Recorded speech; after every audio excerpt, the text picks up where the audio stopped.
place where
from the legends of memory and storage. Crucial brings you the ultimate performance in gaming. Legendary products. Precision engineered. For speed and stability. Crucial ballistics.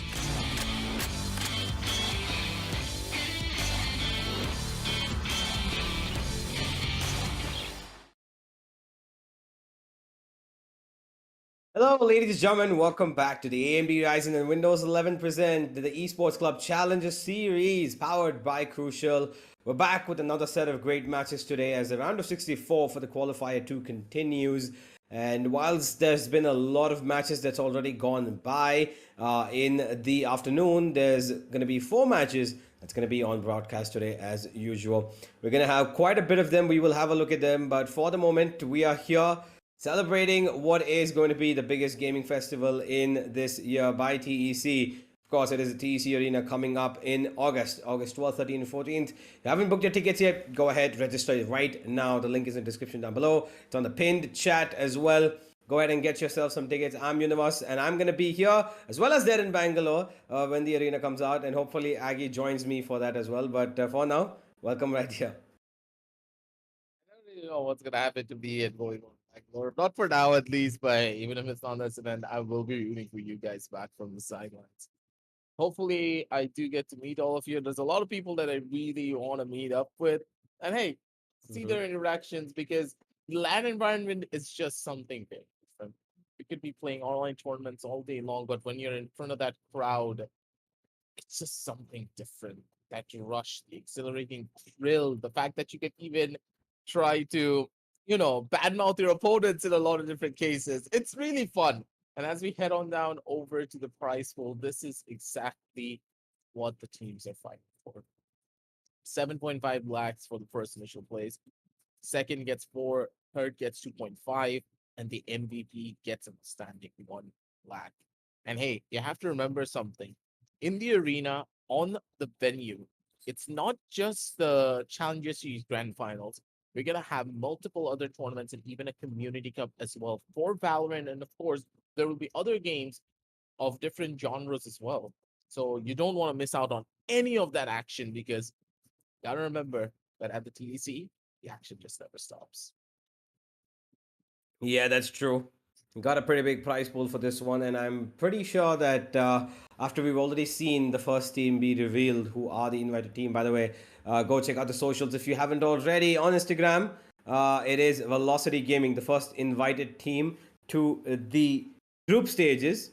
But here we are looking for the last 2 teams to qualify for the group stages from Qualifier 2. As you can see, yesterday we had the round of 128. Today we're going to have the round of 64. Tomorrow it's going to be the round of 16 and 32 together. Then we're going to have a couple of quarterfinals to decide finally on Thursday who is going to take the cake to the finals and enter the group stages. We've seen that Lethal and Revenant have already made their way there. Who's going to be making it from here? I don't know just yet because Qualifiers 1 was pretty much a roller coaster of emotions, and today it's just going to be another. But before we get into that stage, we really need to look at the teams in particular today. Crazy Skulls going up against Team Orgla. Second match will be Team Singleton versus Metal Esports. Grey Fox Esports going up against Team Destroyers.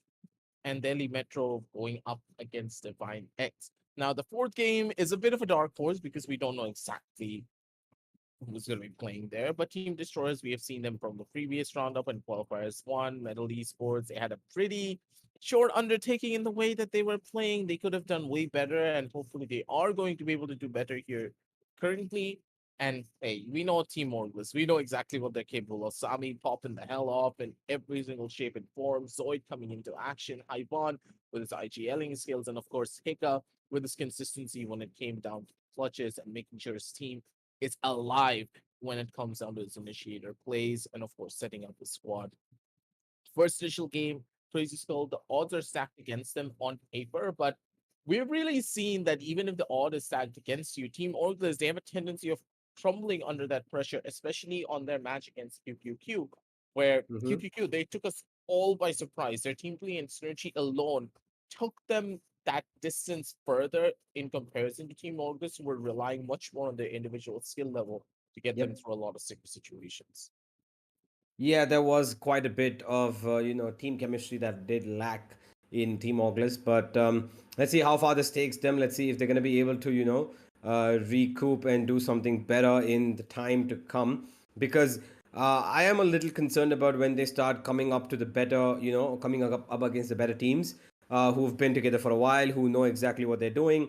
For now, they are facing off a team called Crazy Skulls, who, well, no clue about. But let's have a look at the map reader and see which map they're going to be playing, because that is the most important. Let it not be Ascent. Thank you, Team Crazy Skulls, for not choosing Ascent, for banning it straight up, and we're going to be ending up on Haven. Well, that's the second worst. I'll still take it. At least in Haven, we can get some a couple of interesting plays at the bare minimum, but at the same time, you really don't want to pick Haven against a very experienced team unless you are very comfortable on your defensive side. The defensive side of Haven is possibly the most difficult one to play around with because you need to learn how to play aggressively on the defense, take away map control from the attackers, and not really allow them to go in for proper executes, because as soon as they're able to do so, unless you are very confident in your capability of going in for retakes, you are kind of digging your own grave there. So I'm gonna be a bit iffy for the members of Crazy Skull, but hey, Orglis, they've showed that they can bleed in a lot of different cases. Will this be another one? Let's soon find out. Well, we will find out. It looks like an interesting composition from the opponents, though. They're playing along with the Yoru. They are okay. All right, okay. Everybody wants to play a Euro, it seems. All right. We get it, we get it. But one person has to pick it up, right?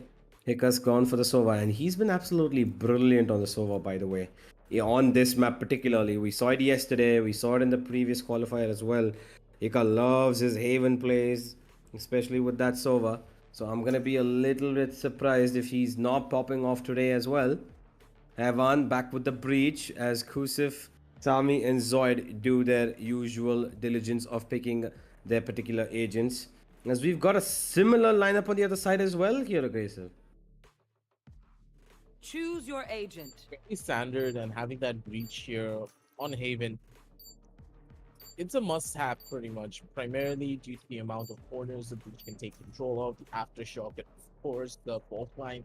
Just so dominant in the way that they are able to just gain so much control. And Yep. in the hands of Ivan, it's something incredible to watch as well. The man has shifted away from being a control main, now picking up the initiator, setting up his team with all of his utility. And even if he's not getting a lot of frags, Ivan has that level of impact when it comes down to him using his utility to gain advantages. And that is what you would love to see here. But for now, at the very least, let's take a step back and allow the members of Crazy Skull to just roam around the map a little bit and Mm-hmm. feel it out and understand exactly what they're going up against. I'm pretty sure they have not ever placed Orglis in that regard. They haven't really scrimmed them, so playstyle differences will be a key Yep. factor. And they need to try and figure out exactly which players they want to start shut down. Each and every player from the members of Orglis is a star player, so you need to pinpoint that one person that's really causing you a lot of problem and try to shut him down as quickly as possible.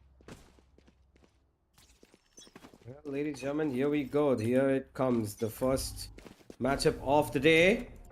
Got the side of Ogles going up against Crazy Skulls. Early aggression towards A finds Hika the first frag of the game as he's starting already to pop off.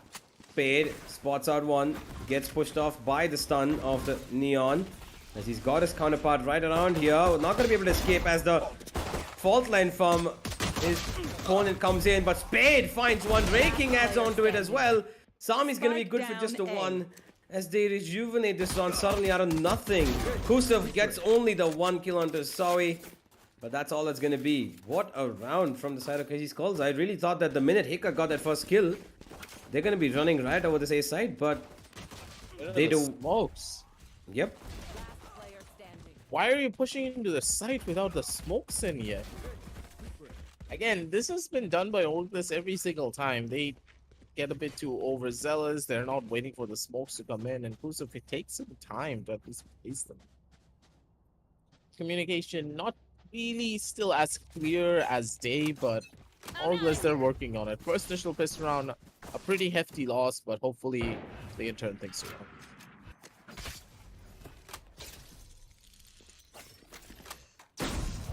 Well, here they go towards garage. Got no resistance there for the moment, but they are holding a passive angle behind garage doors.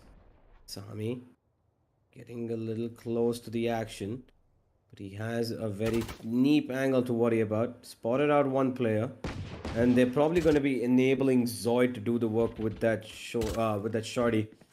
The minute he runs in, it's going to work out for him. No, he just slides in a little too far. Hika will find one though, as Kusev shuts down Sinister.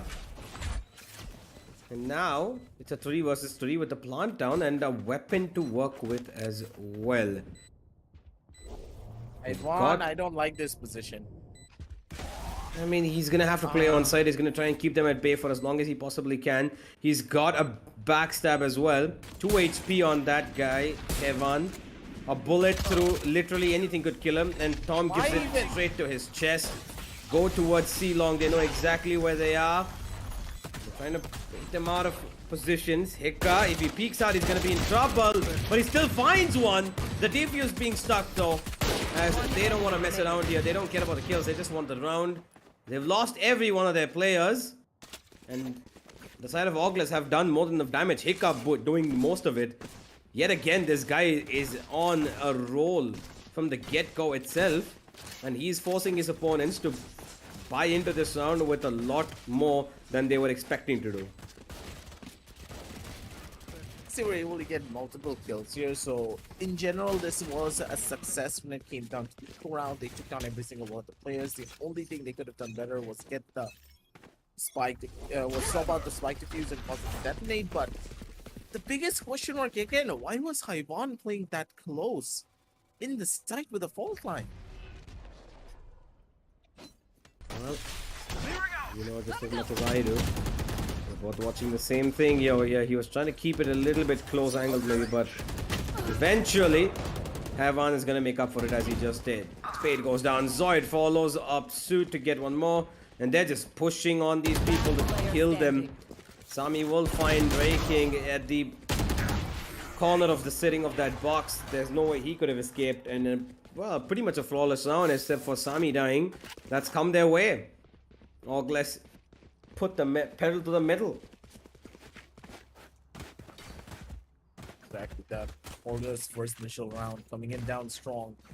And hey, their execution was clean, it was fast, it was crispy. They understood what they really wanted to do, and this is why you cannot really play those cheeky close corner angles against the reach. That one aftershock can be such a nuisance to you. Even if you're playing a Neon, you try to run on away, a player with good tracking can easily bring you down in a matter of seconds. Zoid though, looking to be a bit more of his own menace. Oh, I don't think he's gonna check this corner. That's gonna be possibly a catch over on that side, but Ray, this is a very crucial shot, and that's going to be costly for him.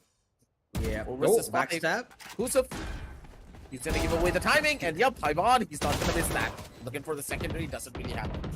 One enemy remaining. Yeah, well, his teammates have got him covered. They're going to be taking out everybody left, and it's just Tom now, who's going to be punished for hiding anywhere on the map. That is towards A main. With that, ladies and gentlemen, it is Ogless to take the lead.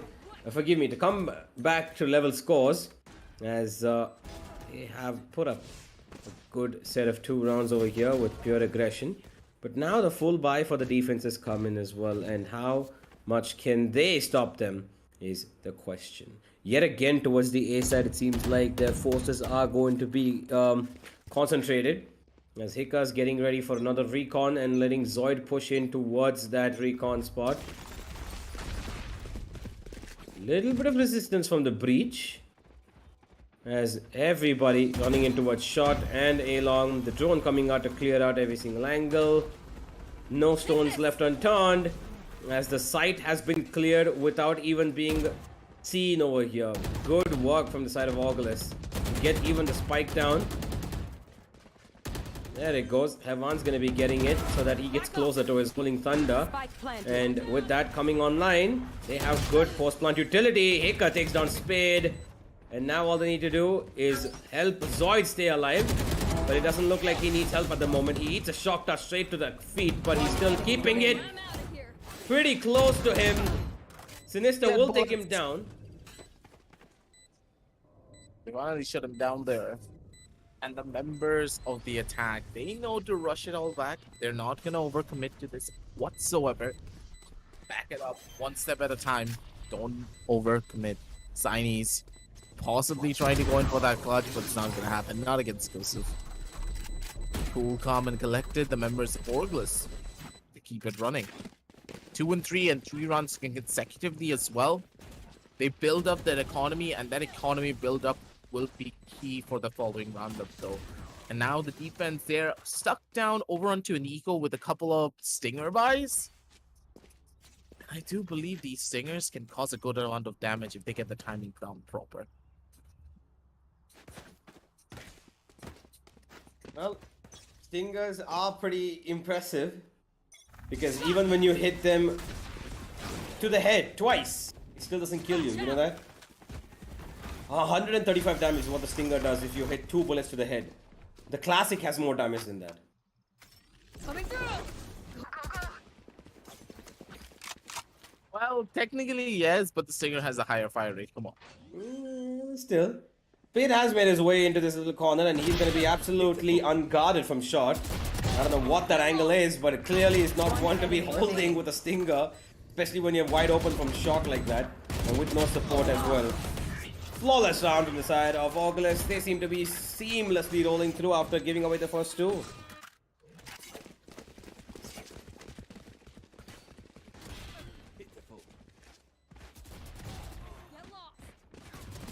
enemy remaining. For now though, they're just cleaning up house one by one. No shots missed, and Hika is on fire. 9 and 1 on the Sova. He's not been missing a lot of shots here at all, Universe. And that's what you would love to see. Your initiators being fired up that much instead of your other star fraggers. That's perfect for you. Zoid, though, again, going for the cardio workout that he loves to go in for. And the Spade, that was so quick. Poor old Spade doesn't even expect it. Getting caught out from the side, and now they're looking for even more. Zoid, he's relentless when it comes down to this level of damage. And he's just going to keep on going and keep on rolling. The ace side, pretty much the weakest link seemingly for the members of Crazy Skull, but Spike planted. they need to try and figure out exactly what's going wrong for them, because otherwise the members of Orkless, they're making this their own hometown. And they're already calling for a save, it seems. The Sova's already going back towards C. While the Chamber does have the tour de force, it is, you know, necessary piece of value for him that he could try, but oh, no scope. But Zoid's found his third, and now he's getting tempted to find the ace. He is the one spearheading this attack to find the hunted. And Zoid is getting closer and closer to his prey. Sinister can only think of doing so much. He's holding his angles for as long as he possibly can. And he will take out Zoid. No ace for him. But Hevan comes in and finishes the job. Gets both of them with the spray transfer. Number 5 with no residual left for the side of Crazy Skulls.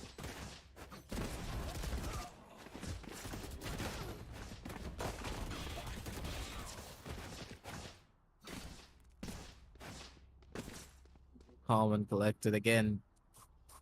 They're being forced onto an eco. Bucky coming in the hands of Spade. Okay, this guy's trying to be a bit aggressive here on towards the A side line, but Orgless, they're going towards the A side over and over again. How much will the spearhead tactic even work? They're just trying to brute force their way in, and it's just gonna keep on working, I guess. A side's empty again. Orgless? Interesting, you know. If it ain't broke, don't fix it, right? Exactly. They're just running in towards A like it's their own home on the attack, and they are owning every single thing. And Hika is now killing people with shock darts. One for King, and that's about it. It's a standard issue at this point. Augless running a riot on their enemies as well, they're not having anything to, you know, respond to it. They're just having a lot of trouble being thrown in their face here. And there's honestly nothing that's stopping them, is there?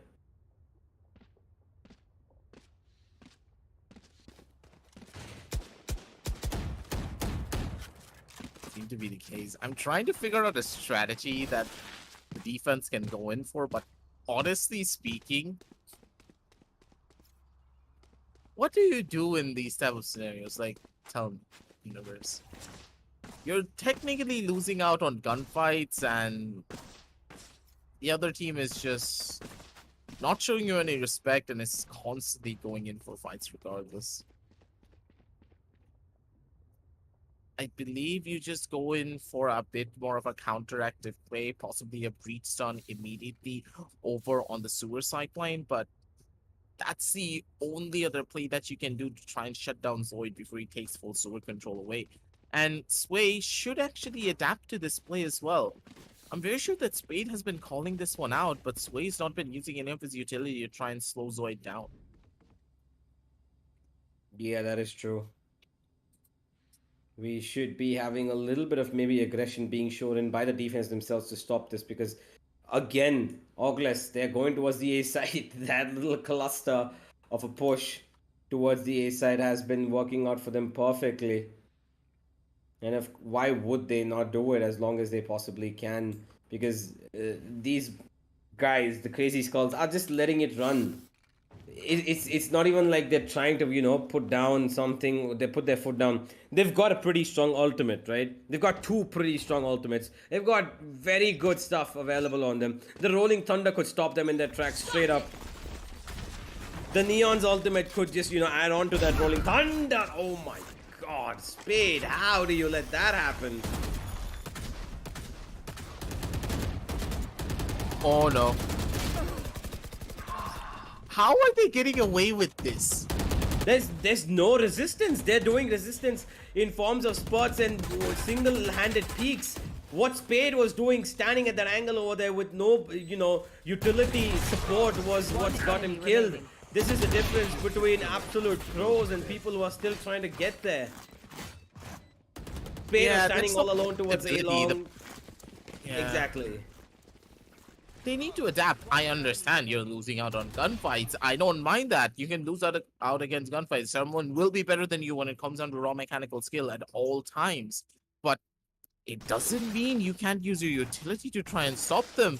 Orglis, they don't even care. Do you see this? They don't give a damn about what's happening. Sway's on the other side. The only one that can stop aggressive pushes like this is on the C side. What? Well, yeah, they expected a siege push to come in, but they are just not. They've stacked in towards A this time though, but it's still not working for them. They need that Rolling Thunder. They need the breach utility. But it's just that. Oh, come on. These are very fundamental mistakes, and I understand if it's a brand new team, but that's a mistake that you make when you're on the lower echelons. But the breach needs to be present on the A side to stop this level of aggression. Unless you have him there, what's the use of picking up the breach? He's going C again. Yeah. This is...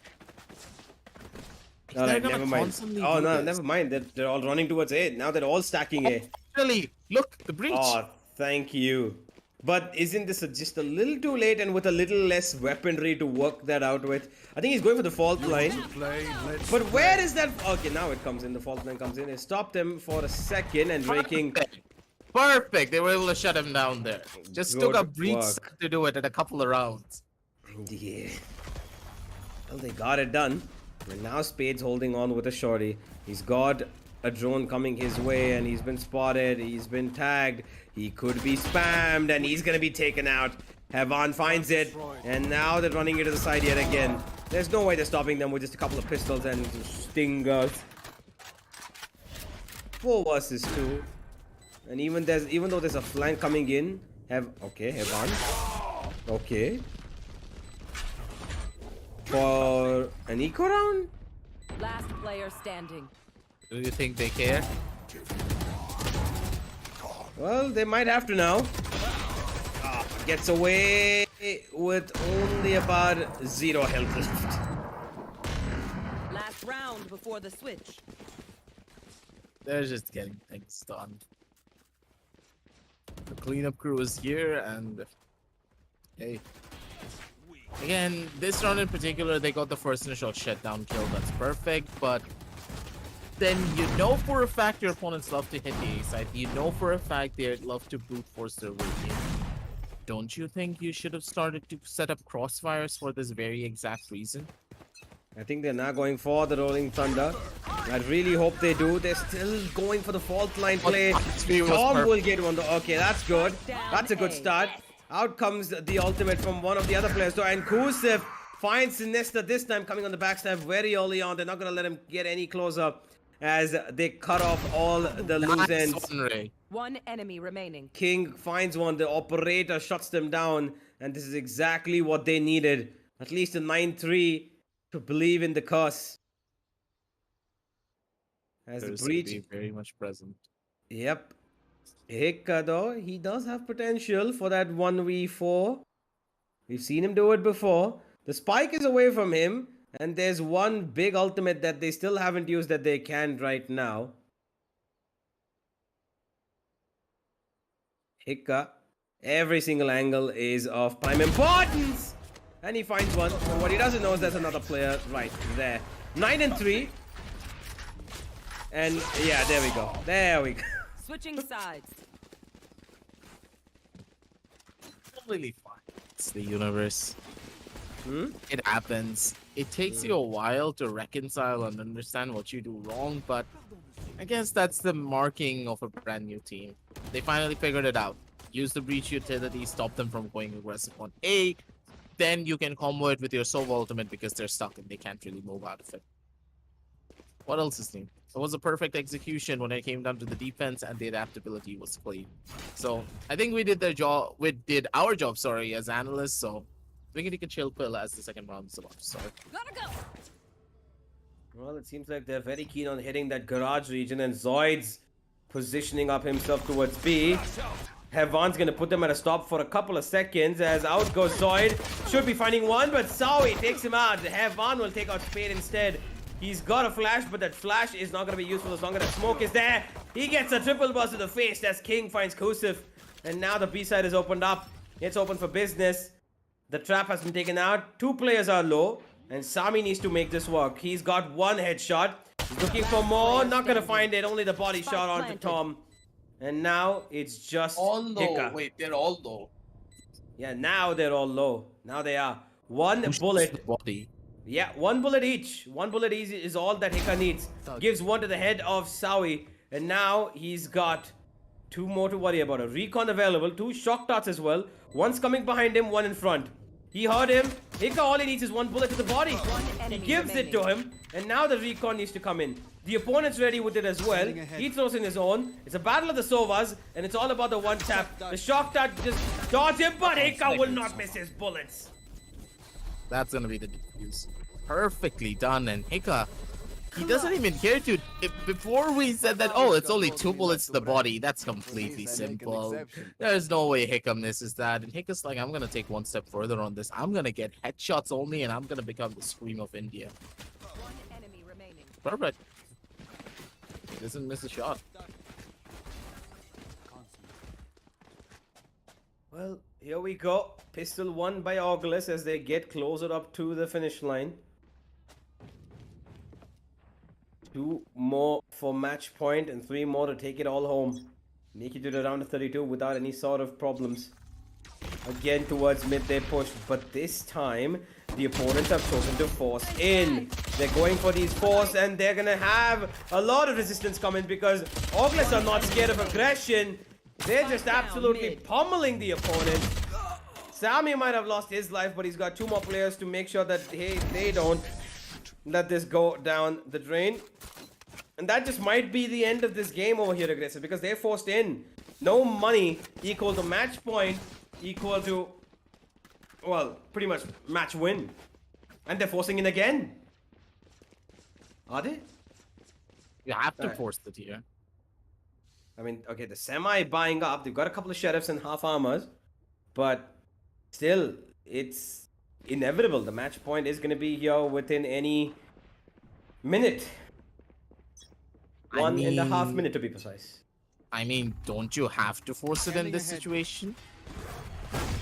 You can't really get out of it, because if you want to go in for a save on a 3 and 12 possibility, it's a pretty tough scoreline to try and even come on back from Zoito over on the other end.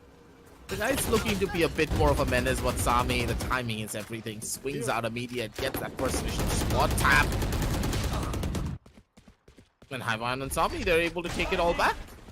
Hyvan swinging out, but Tom, that was such a beautiful flick back. He dodges the flash and gets a kill. And this round could be in contention, but again, too much damage done. Enemy remaining. Gusev, he's just sweeping up the last couple of bits.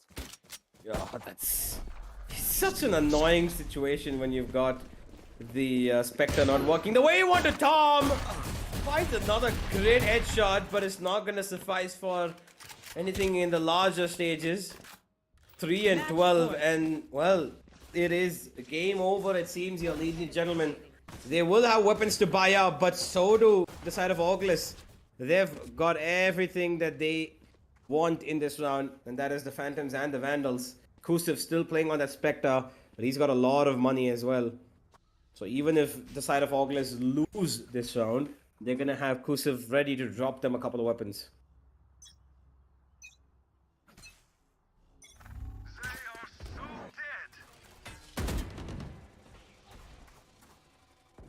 That recon actually does nothing for them. Taken out.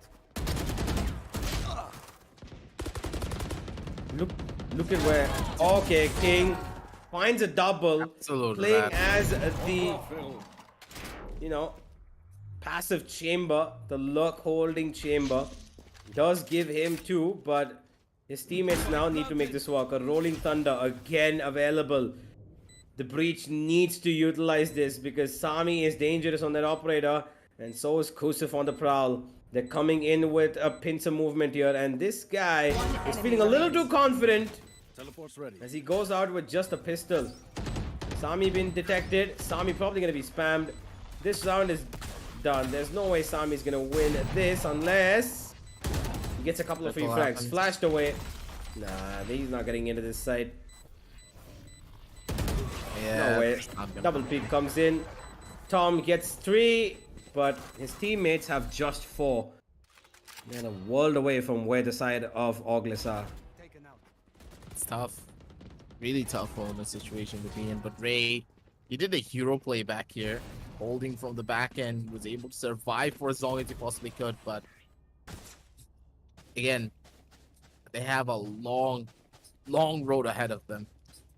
To win 8 consecutive rounds to even have hope on this game. Especially against Orglis. You're gonna slip You up want at to one play? point, and Let's Orglis, they're play. just waiting for that. Sami, aggressive as ever. He's gonna take a swing out, possibly a peek as well to go in for a kill. And that Hunter Spirit gets so much value. Strike That's gonna be down perfect A. in Hyvon. He's just gonna keep on going with an One immediate enemy swing remaining. out. Doesn't even use utility. Doesn't even care, man. And they all get Defenders every win. single kill perfectly. When did this happen? When did the kills go in? How did they die? Well, it's When did they die?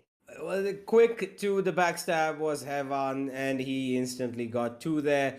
The Hunter Fury threw in the chaos, so the sound cues of people coming on the backstab were taken out. That took Hevan a double kill. The minute he came through, he found the Omen, and yeah, that was it. They just were trying to run into the A side to find similar success to Auglis, but Auglis were not short on aggression themselves. So that was at the end of their journey right there. Team Crazy Skulls, but Auglis go straight in ahead, and let's have a look at their highlights.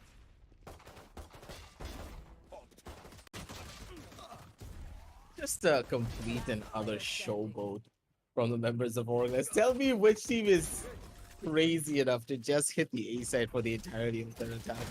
They didn't go anywhere else. Yeah, on their eco route, they went over to the C side, and that really didn't bring them any success. And they're like, hey, boys, the C side doesn't seem that good.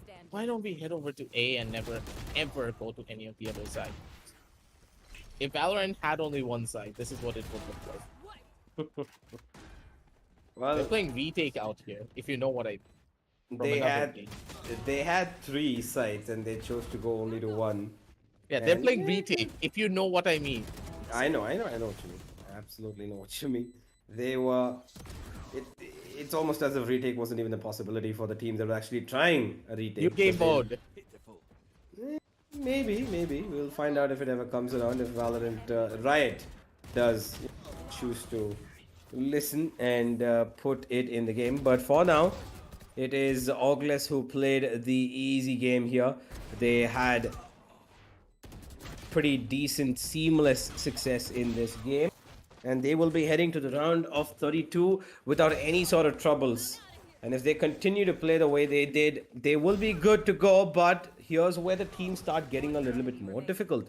You're gonna have the better teams, you're gonna have the bigger teams, you're gonna have the more established and seasoned players playing up against you. And while you guys are individual brilliances, it's the team chemistry that matters the most in situations where you've got set strategies to work on the back of. And that's exactly what matters the most. Standing. Crazy Skull tried their level best, but could only be putting up 4 against some of the veterans out there. A couple of good rounds like this one right here, but it came down at the very end of stuff. The Rolling Thunder wasn't even used in the first entire half, which could have been such a powerful ultimate to stop these players from even turning towards the A side. But in the end, it was the side of Orgles to be absolutely fearless and kill every single person without mercy, even aggressing on the defense. They just kept going. That's the real surprising part about this. Enemy remaining. They were not afraid in any situation. Tom tried his hardest to be a menace, but it just didn't work. They were trying to go in for strategies, but the adaptability factor just came in a bit too late. Again, that defensive side alone just painted the picture for me exactly, being like, hey, the team just starts falling apart in the worst of situations, and they are possibly not going to bring on back from it. Hyvan, top fragment for a team though, 22 kills. Zoid going on second with 16. Hika with 19. Both of the initiators just absolutely going ham, but with members of Skull, it was a tough going fight. They were just not able to get anything done. But I guess it's okay. Even if you're not able to do much here, you still have the Community Cup that we have in store for you back in the arena. So you can make it to Bangalore. That's something to look forward to. Indeed, ladies and gentlemen, we have quite a bit of competition waiting to get into that arena, and we are waiting for it ourselves. We're going to see who's going to be the top 4. Orgles take a step to getting to that top 8, but they're a world away from that top 4. For the moment, it is all we have for game number 1. We will be back for game number 2, where Medal Esports are going to be coming back yet again, who were the finalists in the last time, who could have made it to the group stages against Lethal, but unfortunately they had to have the journey restart, and they are here in the round of 64 yet again, facing off another team. We'll see who it is where they are facing off and whether or not they qualify against it. But for now, ladies and gentlemen, we're going to take and cut to a short break. Don't go anywhere. We'll be back with the Challenger Series.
the legends of memory and storage.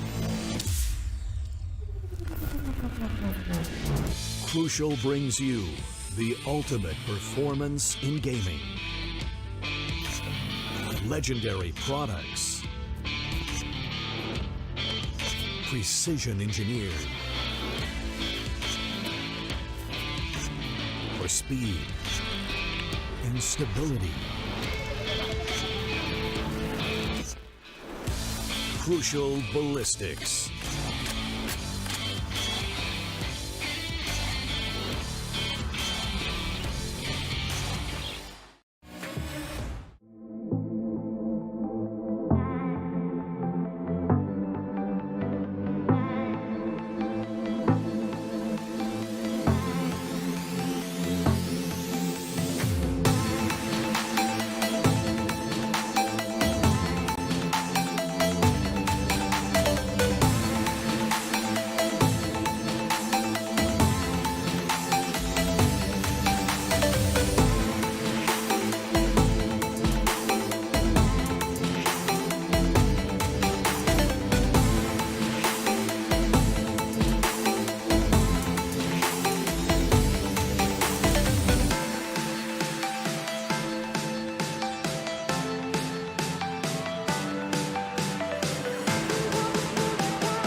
From the legends of memory and storage,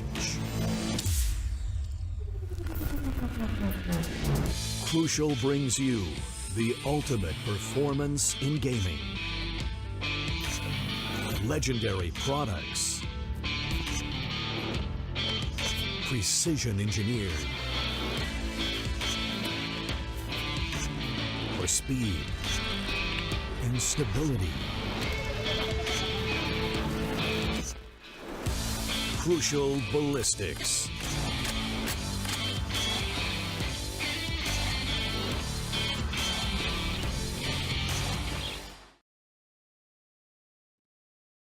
Well, ladies and gentlemen, welcome back to the AMD Ryzen and Windows 11 present the Challenger Series by the Esports Club, powered by Crucial. We are back with game number 2 as we've got another one of the big ones. We've got Medal Esports now going up against Team Syndicate. Now, Team Syndicate again, a team that not heard of. Going to be witnessing them for the first time. But Medal Esports, we all know who they are. They were the ones to almost make it through. They were the ones who beat Lethal in a 4v5 on their strongest map. And they were also the one to lose 5v5 on Fracture when they had the lead 11-7. So Medal Esports clearly have had their fair share of ups and downs. And now they're going to be finding their up and down on Icebox. Let's just see what to expect. The members of the opposition here could be maybe let's say landslide as well, considering the side of Syndicate have not really showed a lot of emphasis on the way that they can play, but you never really know. We should not ever judge a team by their ranks. So going up against a pretty experienced squad. And the most surprising factor is Tricky is going to be playing today. It's been a while since we last saw him play as well.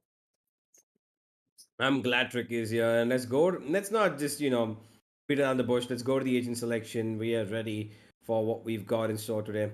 Icebox is one of the better maps of Valorant, that's for sure. And I'm glad I'm watching it. I hope that even in the last 2 games left today, we do not get to see Ascent, or else I'm going to. Well, Maybe a universe. yeah, I'm gonna go to a universe where there is no Yes. Ascent. We're going to go to universes. But for now, Metal, very standardized composition, nothing really out of the ordinary.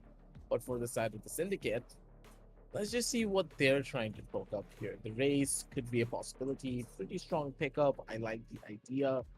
And going in for a KO, maybe a bit too ambitious, I would say, because the KO, yeah, it's pretty good here on this map, but as a solo initiator, not really.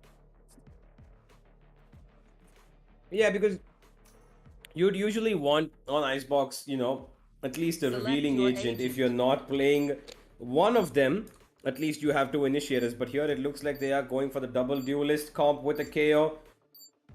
Yeah, I'm already not convinced by this. There's no way you have you don't have a Sova or a Fade on this map, man. It's huge. You need those agents. You need pinpointing locations. You need utility that can cause damage. While Fade is not somebody who causes damage, she is a heap and bound agent of utility in terms of information. Her Prowler, her Haunt, her Seize, and her Nightfall, they all give damage as well. Seize gives damage up to decays them down very low and holds them in a certain diameter. The Nightfall cuts the health down to 50 and starts getting them back up from there. So, It's a lot. and the Haunt, of course, pinpoint locations of players, which is very useful on this map. And let's just hope that they know what they're doing, because I am not entirely sure as to what Syndicate have in their hands. And Medal, on the other hand, having Tricky back, that just throws a lot of things into the mix here for these boys. Tricky, as soon as I saw his name, I was like, I think that the members of Syndicate are in a pretty bad spot already. But a Metal, they're a team that, yeah, Enemy down. Oh, they can do okay. stuff like that. Easy. Before I got can even into the speak, side. they're just gonna go for it. Like, look at this. Down. He's just having fun out here. Jumping classic right clicks, maybe one last frag, and Tricky, he gets the first kill for this entire series. Nicely done. Taps were clean. Everything was done to perfection, and Metal, they take the first initial round in the most flawless way possible. One enemy remaining. Well, they've done a good job of getting ahead of the curve early on, and Easy clearly off to a pretty good start is always a good thing. And the fact that he's actually changed up his role, Fox has gone on the Chamber, Easy's playing the Sage, is rather new.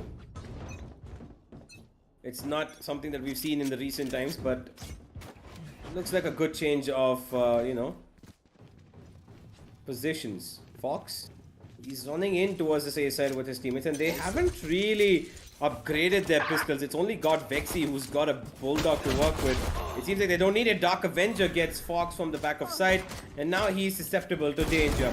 The reload comes out. They don't need upgraded weapons. They just need to run in with one Bulldog. That's it. Everybody else has got just Ghosts to work with, and they know exactly where the last player is. Tricky. I think he spotted him, and he's coming for the knife. No, he's not. Okay. Wow. That. Alright. He's having his own bit of fun out here. Why the hell not? Already going for a couple of frags there. Everybody's Pulls out having his fun, knife. huh, Aggie? What? Everybody's having fun. Yeah. Today seems to be like that day where the mood's all chill, the music is mellow. And teams, they're looking to be a bit more on the fun side. Give that level of entertainment down to the audience, but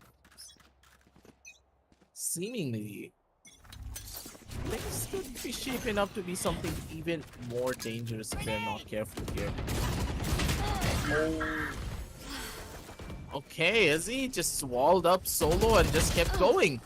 Tricky gets taken down. Good shot coming in from Numb, but he's just not able to retaliate. And Izzy, he's just playing his own game out here on mid. Spike He planted. walled it by himself as a Sage and just killed 2 people and is now walking back.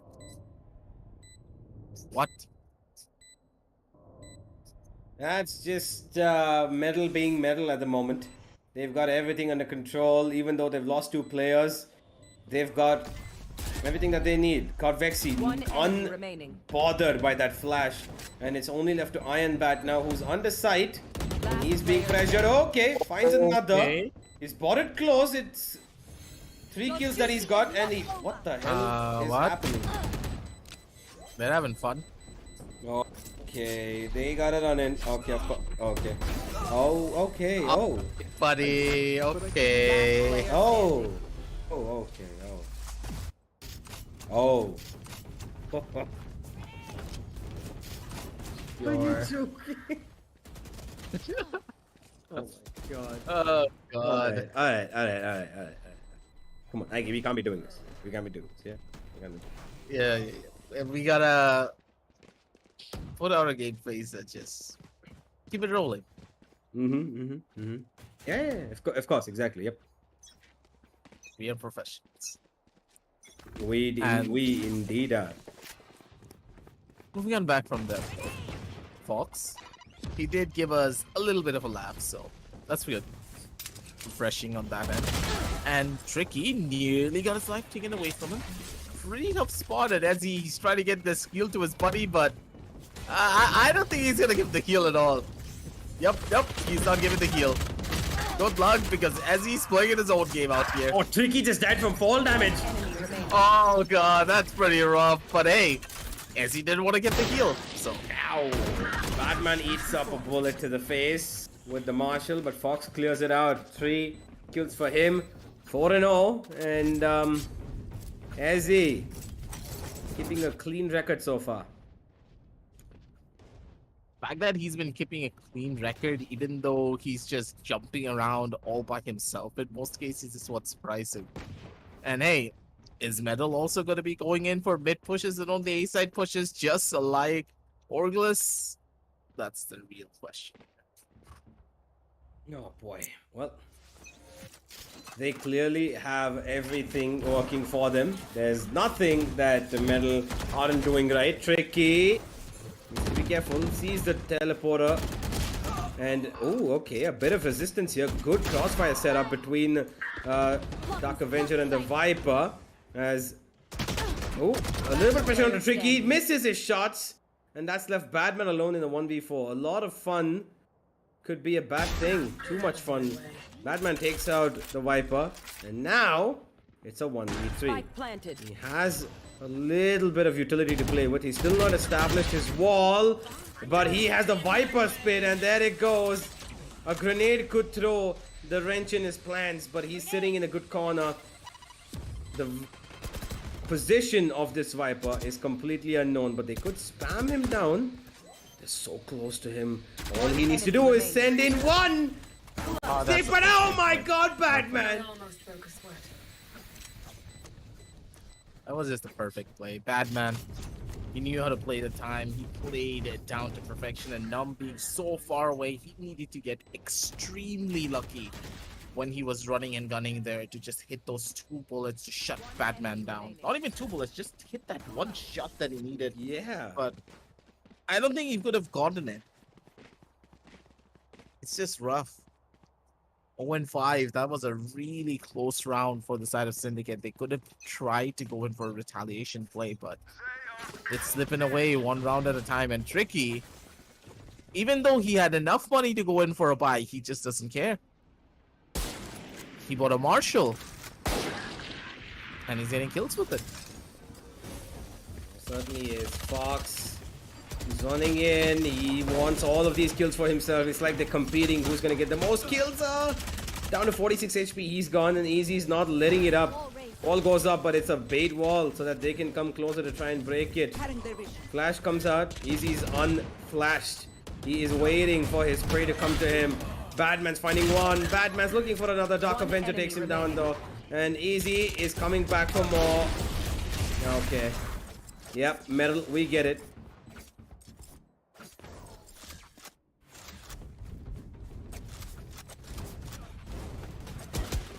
Enemy remaining.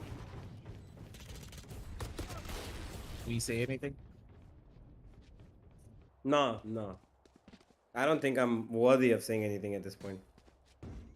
Yeah, at this stage, I think that everyone back at home can tell this just is massive skill discrepancy. The team just is not going to be able to stop them anytime soon. They don't really even have enough utility to try and slow them down. Ooh, tricky, beautiful double up draft's going to be able to get that catch and put them in the bag. Get that first initial kill on the board, and Ezzy, he's just dipping his way into Num's DMs, but Num instantly hits the block button. Tries to go in for another catch, but again, the Avenger tries to retaliate there, gets traded out immediate, and Fox, he's gonna go in for swings, and he doesn't care. Alright, Fox, first initial kill, looking for even more. Batman gets caught off guard. Num's gonna be able to take him down. 2 versus 2 situation on the map. One Fox, enemy he's looking remaining. for a couple of more frags, and Fox has been so good in every single series that he has played. And last bullet at a dream. Okay, last 2 bullets at a dream, and he's gonna be able to find that one tap. 0-7. Ladies and gentlemen, members of Syndicate. They got into the game, and it seems as though the match is already.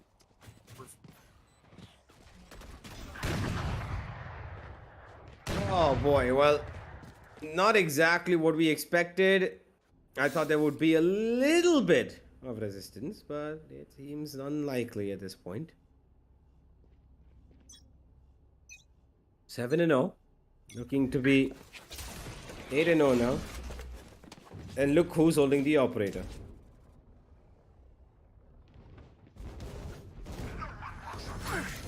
Stage with an operator. That's been a while. I've seen something like that at Fox. He's just played a little bit of Kovacs at Aim Lab out here. Going in for even more. One by one, they find the frags. The last couple come in. Fox with the triple. Tricky with the other. 0-8. They're just running it aside, getting the plan down, and getting all of the kills regardless. How fast was this? Normally there's what, 2 minutes 30 seconds in the round, I believe? He threw the operator away because somebody asked for it. He just threw it away. You can see the operator on the left side. It's right there. It's in the ice. And they've thrown away their other weapons because... Okay. Alright.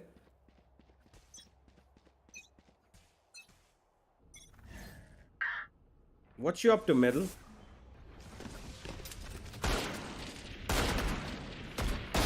I mean, at this point, they could try to go in with classics. Dark Lord, good shot from him, but instantly he is going to be shut down. Easy's got a very interesting wall. He's on top of it. A 3K What? for him. He missed that one. Okay, never mind, but he still got the kills. It's as if Middle are the only ones running around in this map.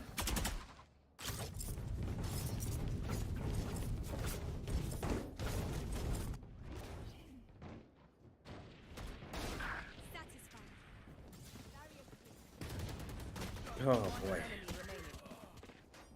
Well, 9-0.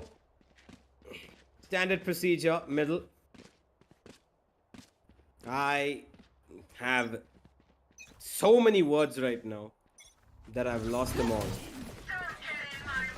Especially after plays like this, they're just unwavering in the way that they're executing a number. Okay, he's gonna be able to catch one.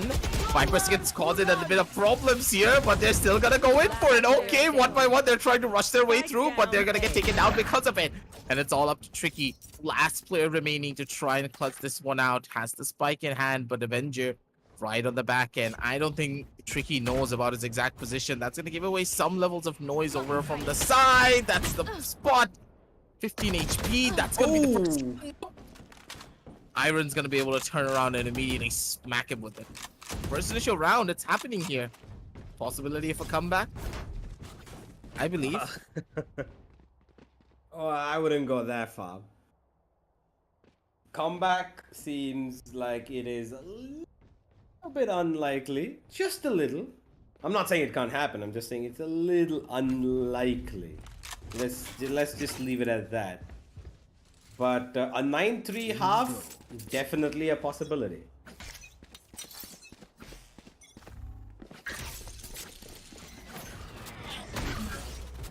That knife broken a little too late. The bullets fired will not stop that knife. And even though they've detected all these players, they're still taking fights elsewhere. Batman takes out Numb. Dark Avenger though finds AC towards mid. Now look at Tricky. He's getting up front and close, and he doesn't even care about who's where. He just wants to peek out, fight, get these kills, but he's gonna lose his life to Iron Bat. A little too ambitious, my friend. Just a little bit much. 3 versus 3 now. And they have Batman still lurking around outside of his Viper's pit to find every single kill possible. A little too much again. Metal, you don't want to be throwing this out of the bag here. It's now on to Fox. And he's been spotted and killed as well. Timing gets the better of him. 9 and 2. Metal, come on. Silly mistakes. They didn't actually think that would work. Well, I think they're allowed to make a couple of mistakes here, I guess. Last round. They have a pretty big buffer, but do they really want to instigate the curse? Not really, not in this case.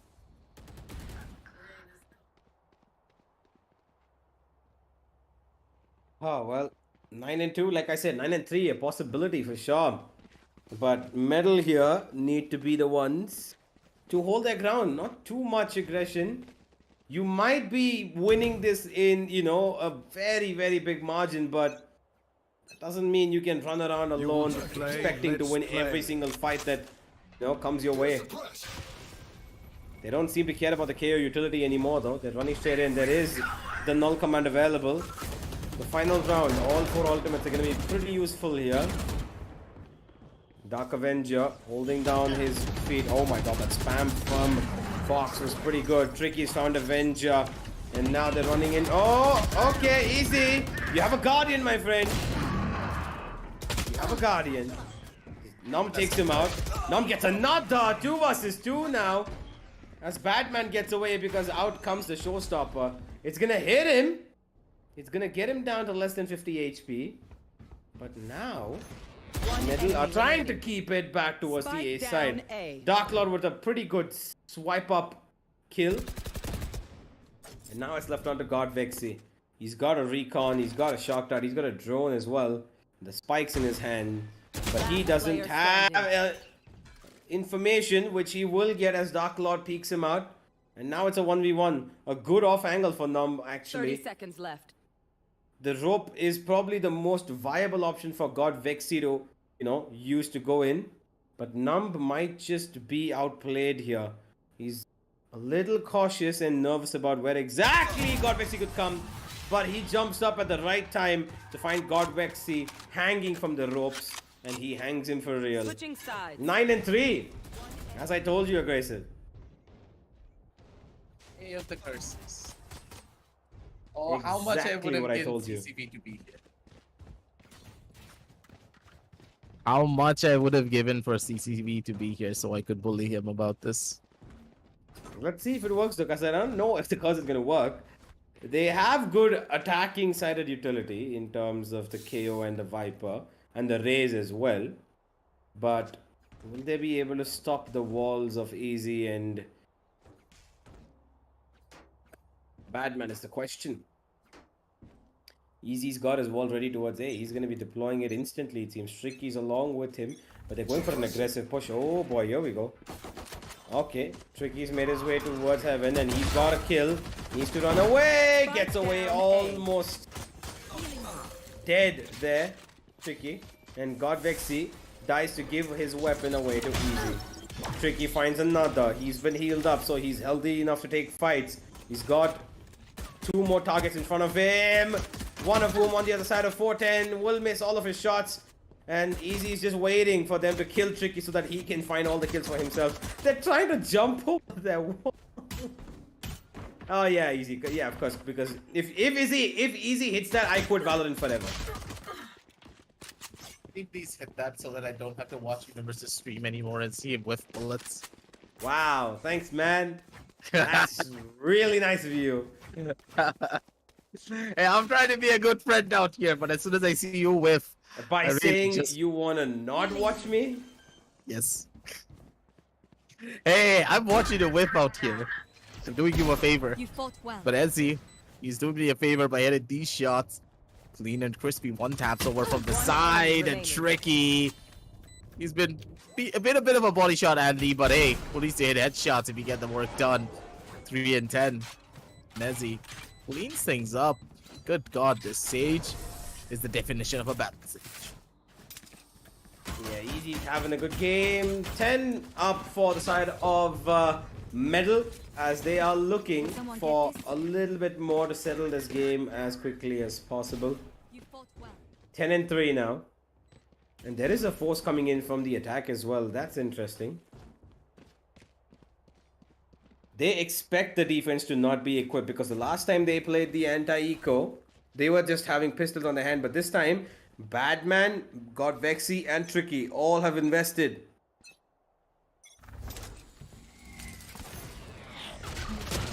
Ooh, now they know that the forces come in. Yep. The wall goes up instantly, and Tricky is just not... He's just not afraid of anything. Grenade blows up in his face, but he's still healthy enough. You don't double dip like that. Even when you have an operator in your hand, buddy. The man's doing it with... See ya. Oh! If that shot hit. If that hit. Charges left. Look at Easy. Look at Easy. Oh, he's gone down. He got baited out himself. He went down, and now it's on to Tricky with just a 1. He's left Badman alone, and Medal yet again seeming to fall. 2 players are pretty low, and that's exactly what he should be hoping for to get first. Dark Lord tucked into the corner, comes back towards 410. Oh, Badman, another clutch from him. Seems likely, but Dark Lord will whip himself out as soon as that wall seems to be coming out of Metal Badman's hands. 4. And a good force in. I like this.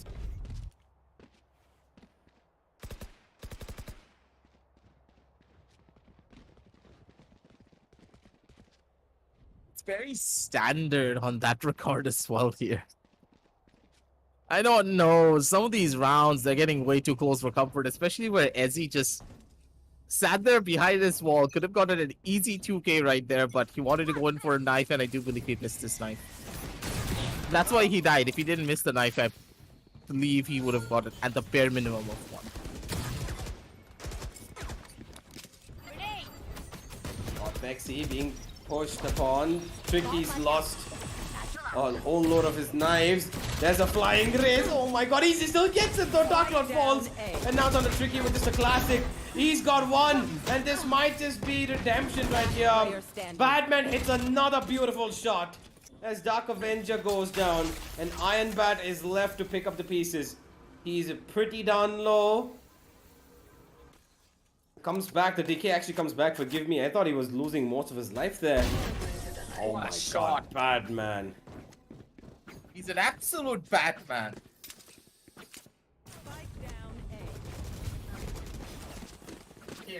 Yikes.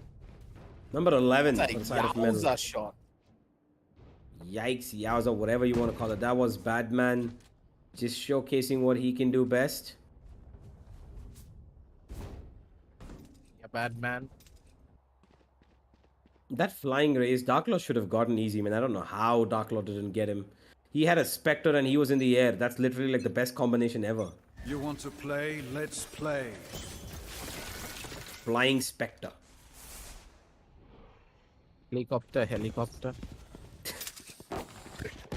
Can't believe you went there. All right, man. I'm gonna tap out now. I'm gonna leave, ladies and gentlemen. That's For the me, end. can you blame me?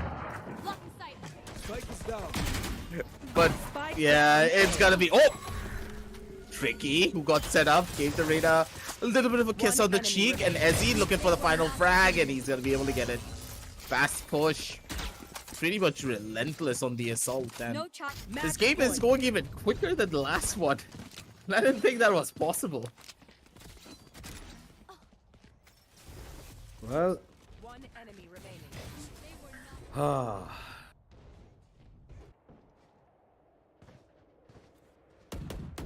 Well, I am a little bit concerned now.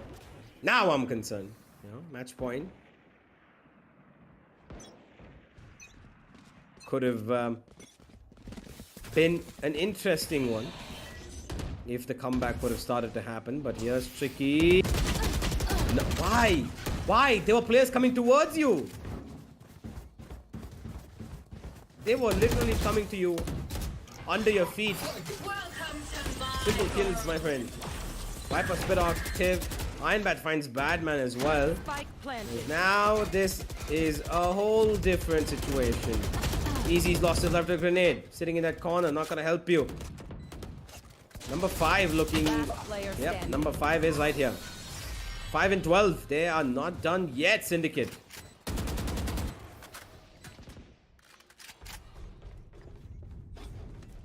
Another one for them to find.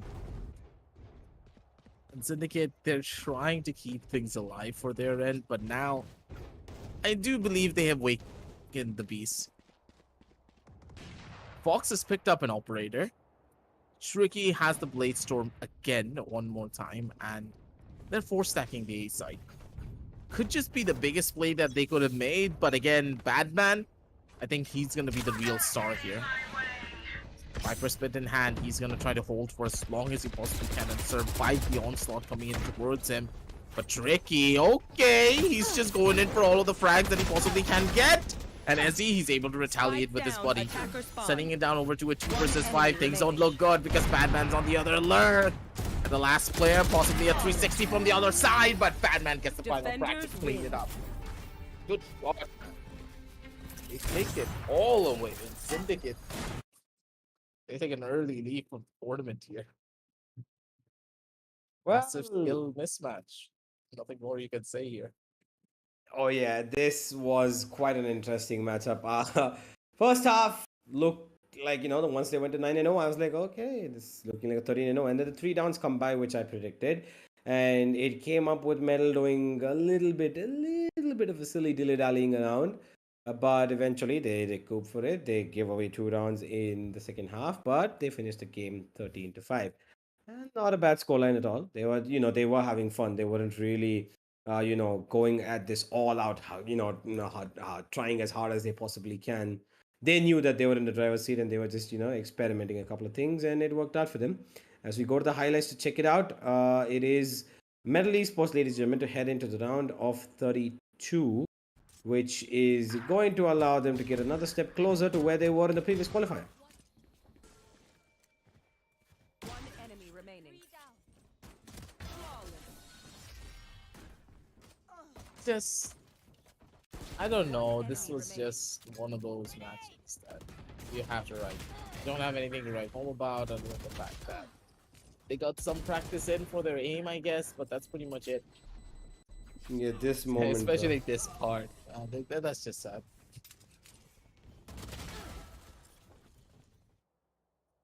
oh boy! All right. Now we've got one more game coming in, ladies and gentlemen, on the back of this, and after that another. Remaining. This is the second game of the day. We've got 2 more on the back of this, and the next one is, I believe, Remaining. Grey Fox Esports up against Team Destroyer, the Academy lineup. So we've got Metal Esports and Ogless heading on further, and now we've got 2 teams that I haven't particularly heard of. Grey Fox, I think I might have heard of where they are from. I think I've, you know, have got a slight clue as to who Grey Fox are, but not heard of Team Destroyer, especially their Academy lineup, for that matter. We will be looking into that in just about a couple of more minutes, as Metal Esports here have taken the lead into round number 32, and who they're going to be facing off, we shall be finding out in the brackets. For the moment, ladies and gentlemen, it is the end of match number 2. Remaining. Game number 2 was just, let's just say, a bit of a show. we had fun at least at the end of the day watching Rom Capital still reigning supreme and Ezzy having the pretty fun game because Ezzy has not had something like this until I still remember his Enigma days where they were facing off against another pretty, let's say, tier 2, tier 3 team where the narrative Enigma just started to roll over them. Good to see them back on medal at least. They get their confidence boosts going. And for the round of 16, sorry, the round of 32, One enemy they're going to be remaining. prepped up. Indeed. Well, there's one Tricky found an early 2K, and that I think was what sealed the round. And ladies and gentlemen, with that, Tricky on 23. Godvex. I just hate that Godvex. He's just had to, quietly play on the back lines, and he's just got 8 kills and he's I'm sitting going to there. be the chill one, just like Kappa. Yeah. You know, whenever G plays, they start running around and everyone's trying to go in for frags, and then Kappa's the only one in the background being like, I'm the dad kid, I'm gonna hold everything in. Godvex is just Yep, that's true. And that's exactly what's happened here. Tricky, the youngest, has gone in for everything. Followed by AZ, who's not the youngest here, but he clearly loves, letting his teammates die and taking it. So yeah, ladies and gentlemen, that's been pretty much Metal Esports young at against heart, okay? the side of... yeah, of course. That's been pretty much the side of Metal going up against the team which is out of the tournament. Now they will have a difficult outgoing here, Team Syndicate, but that doesn't mean that they cannot come back. If they're in Bangalore, Team Syndicate, do make yourselves there available because the community cup will be there and you can have the experience of playing online by yourself. But for now, we will be awaiting match number 3 to start up. Team Destroyers going up against Grey Fox Esports. We'll be back in just a few minutes, ladies and gentlemen. Don't go anywhere. The Challenger Series is right here.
From the legends of memory and storage,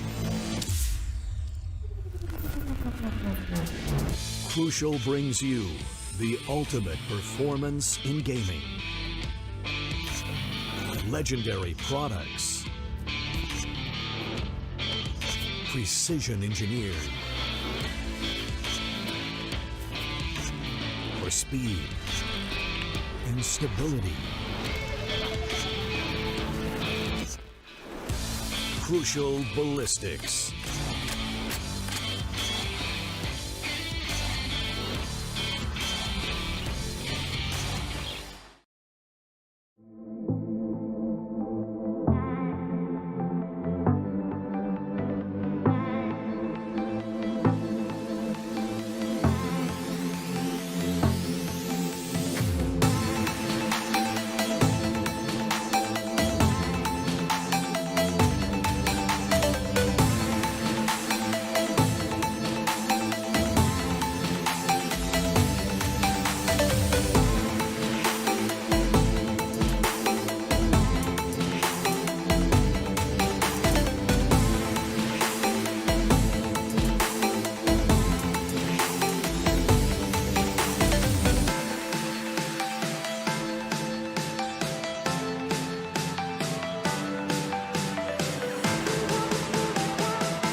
From the legends of memory and storage, Crucial brings you the ultimate performance in gaming. Legendary products, precision engineered for speed and stability. Crucial Ballistics.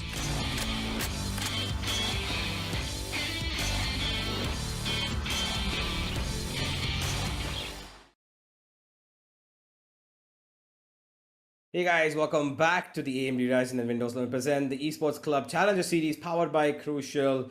And we've been done with 2 games now and we've got 2 more to go. This time it is Team Destroyers, the Academy, against Grey Fox Esports. Now, this is going to be an interesting matchup. 2 teams that we've not heard of. I personally have heard of Grey Fox. I know a couple of the players that have played over there, namely Melody and Kuzuri, who will be Also, seeing. Wave. ASDF as well. I pretty much know every single one I of know these Grey Fox. players. I know Grey Fox quite a bit. And they're choosing to play on Icebox, which is again, thank you, a relief. No ascent. We're going with a no clean ascent route today, and that's exactly how I want it to be. Icebox route instead. Let's go with that. I love Icebox, man. Icebox is a great map. And we're starting off with a straight up double initiator comp, it seems, for the side of Grey Fox Esports, as they've got a Fade and a Sova that are looking to play. Kuzuri is looking at it. And the other side of things, we've got a KO and a Fade comp. That's interesting. Alright. Now we've got a Killjoy as well. A no duelist comp for the side of Grey Fox as they go for that EMEA one, which I love. Fnatic play this, FPX play this. And it's a pretty great composition, to be honest. I love me some this composition, but again, it's about the verticality as well. If you're not playing for the verticality, you really do require that proper utility usage to allow you to facilitate such a composition. And you know that EMEA players are incredible when it comes down to utility usage. That's their bread and butter as a region. But for South Asia, I don't think we are known for our utility usage, though. We rely a lot more on our raw mechanical skill to get us through a lot of sticky situations. Yep. So the real question is, will Grey Fox be able to play this composition properly, or will they fall flat on their faces? That is what we need to find out. Well, we'll find out once we head into the game. Grey Fox and Team Destroyers are locked and loaded, and we should be hoping to get a good one this time.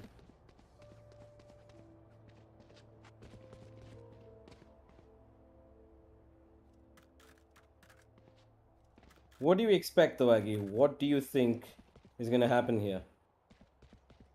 Considering it's an academy roster, I don't think that this team will stand that much of a chance just yet. But maybe Hakuna Matata their way through a couple of these rounds and possibly get something done here. But it's not going to be simple. That's for sure. Yep, that's true. It's not going to be simple. They are running it towards the A site now, Destroyers. They've got good utility in the form of the initiators.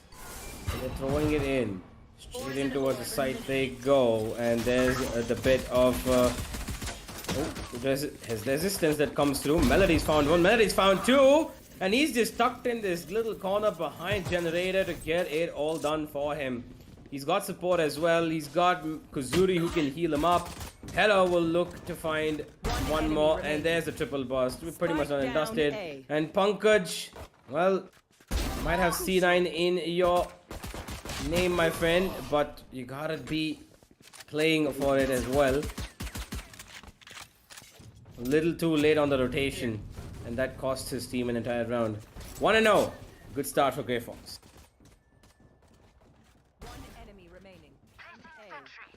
Pretty fast one, so nothing really much to talk about other than the fact that utility usage was there from the side of the attack, but Team Destroyers, they fell flat on their faces immediately because that utility was not used properly. They kind of threw it out there thinking it's going to reach over towards the angle of Melody, but Melody just sat there, got a 4K, nearly got himself an ace, mind you. And that's how the entire game started. But I like the fact that Grey Fox is showing them some respect, though.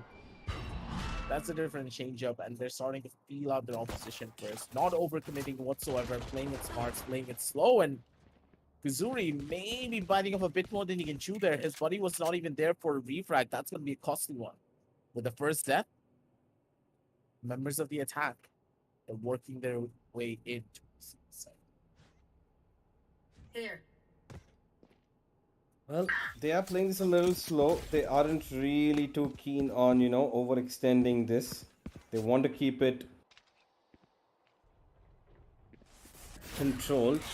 Melody putting down a tight angle, and his utility usage is brilliant so far. Even in the first round itself, it looks like it is, on point to keep them at bay, and instantly they rotate away. One player has lost his life on the defense, but that doesn't mean that this is not going to work out for them. 30 seconds left.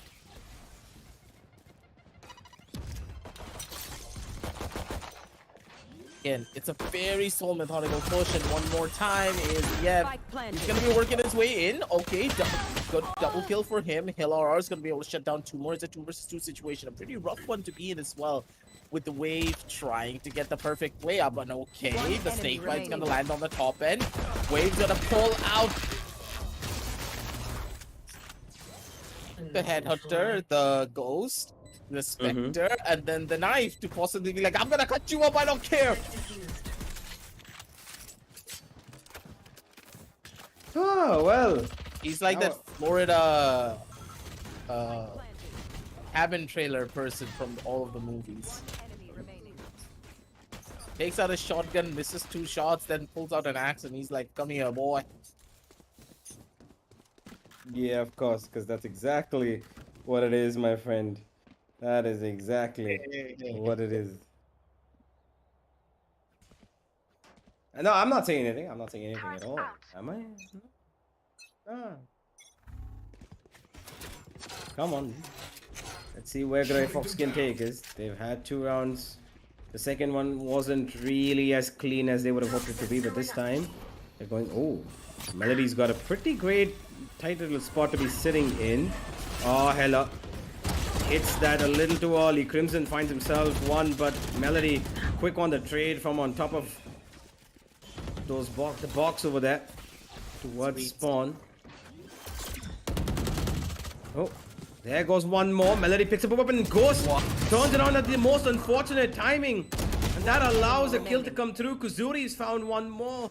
And now it's a 2 versus 1. And there's no way Kuzuri's going to be missing from there.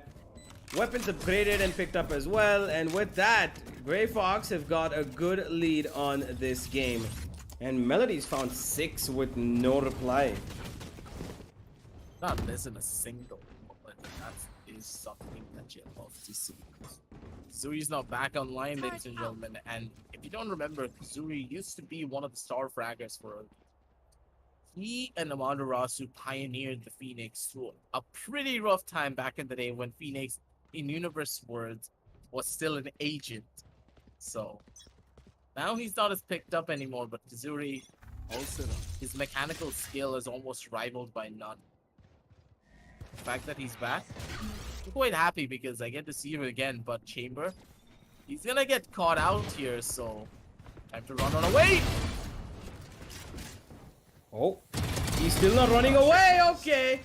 Spike down. He's gonna go down with a 3 at least if he does go down, that is.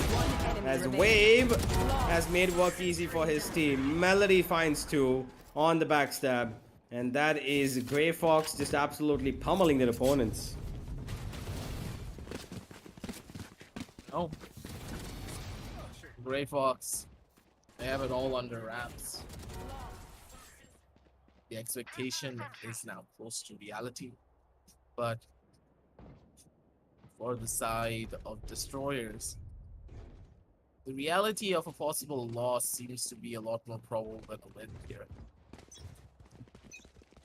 They need to start figuring out a strategy to try and bring them down a couple of notches here, because these type of hits over on one side just will not be the plan that brings them home to victory, because currently, yeah, they're going to be rushing on in, possibly going in for a push, but this just won't work. Like this. Enemy tag. Well, here they go. Running towards B, but they're instantly stopped. Look at where Wave is. Melody and Wave have made their way over here and they've got no clue that this man is here. Oh, he's got a feeding frenzy. He's got a feeding frenzy. All 5 of those players are towards him. Look at this. No! No! Yes, baby! That's what you love to see. Face your fear! Oh, boy.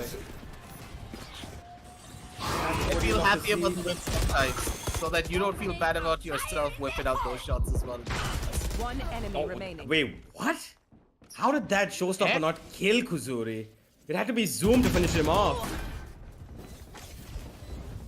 Okay then. Interesting. That's something I've not seen before. It's literally right next to his feet, right?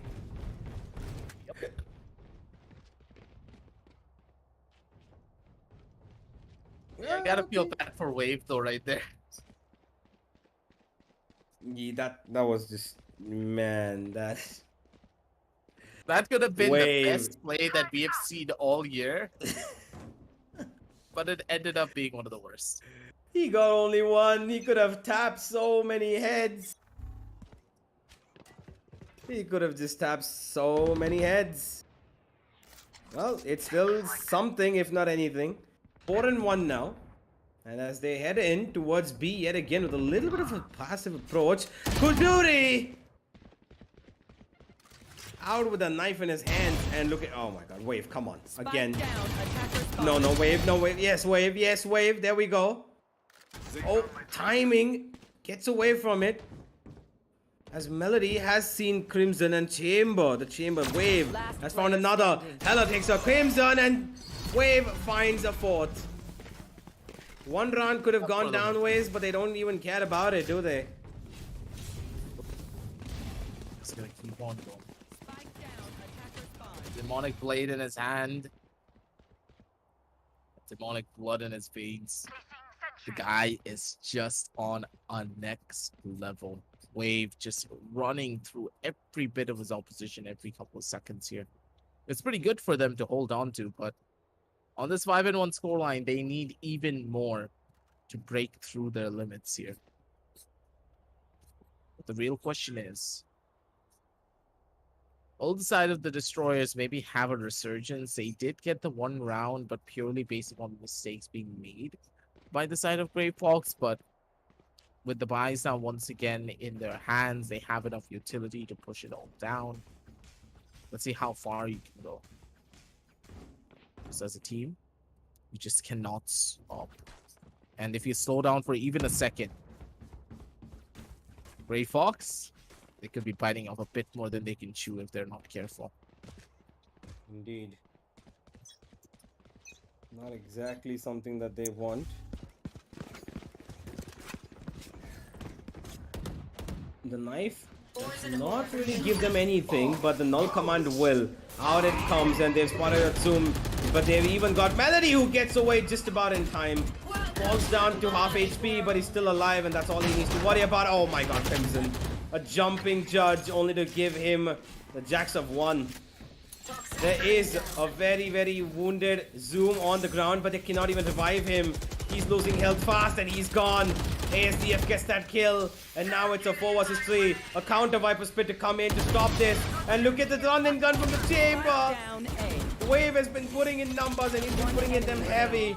Pankaj finds one, but he's got trouble. One enemy Out remaining. comes the wall from above, and he's got no idea that Kuzuri is playing like that. A good move from Kuzuri to settle the round.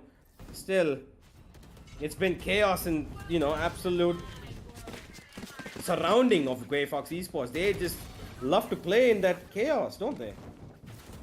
One enemy remaining. Chaos is where it seems as though the members of Grey Fox really feel the most comfortable. And hey, if they get the 6-1 scoreline, and if they are able to keep it all rolling, it's pretty much theirs. The primary difference we are noticing from the other matches prior to this is the fact that Grey Fox are not really pushing up that much. They're playing it slow, they're playing it steady, but maybe I'm speaking a bit too soon!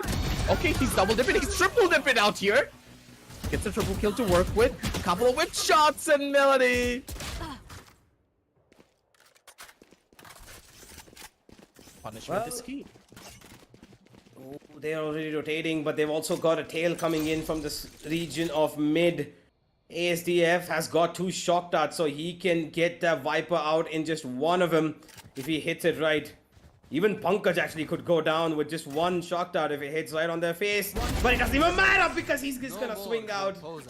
And he plays it to perfection. Grey Fox still continue on their rampage. It's okay. Pankaj found 3 there. He almost looked like the single-handed hero, but they did not expect ASDF to be on the B side. And he found the perfect timing.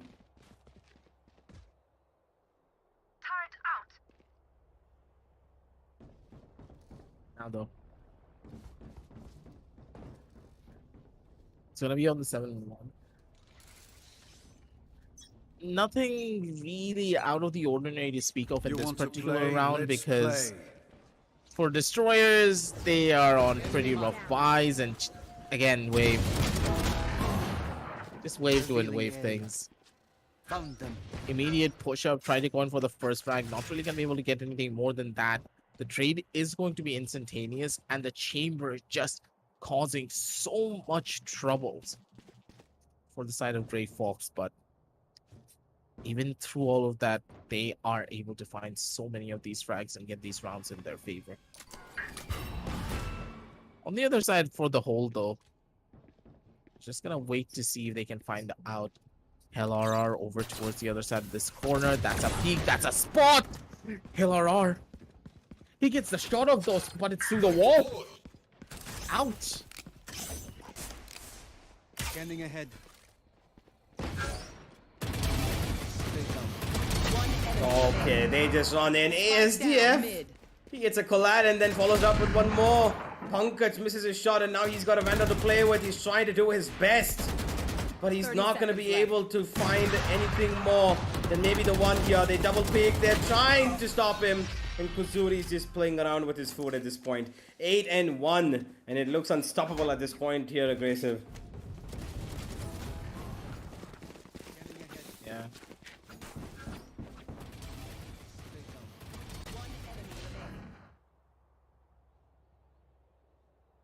Oh, good God. I don't know, Universe. It's been a day full of storms. I don't know how to feel anymore. I understand it's a massive skill discrepancy and a skill mismatch. It happens all the time, but when the round of 128 was a lot more closer than the round of 64, what do you even have to say about this? Oh, well. Goodbye. It is what it is. Look at how close up he is. Of course, the double P is going to punish him, but Melody finds a trade on the other side of the same site for him. Hella's holding down an operator, and he's let one slip by him, but that's not going to trouble him too much because he will see the Prowler come out from there unless he gets away from the angle. The Prowler will not detect anybody, but there's still Killjoy utility here that's going to be of very big importance. Face your fear! Out comes the Nightfall, but it's quarter one. Only Heller on this side who's taken it. Oh, Melody as well, forgive me. But it doesn't matter. Kuzuri's coming in. Out they go. Melody finds another. And there's just one man left. Firojian.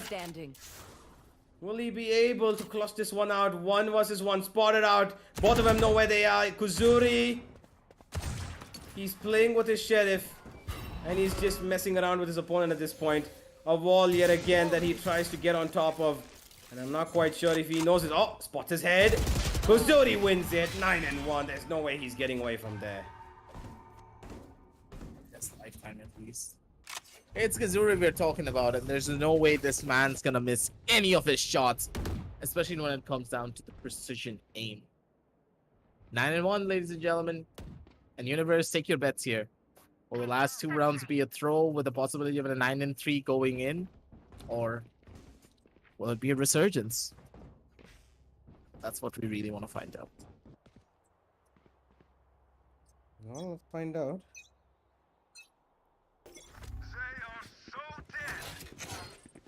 Oh boy.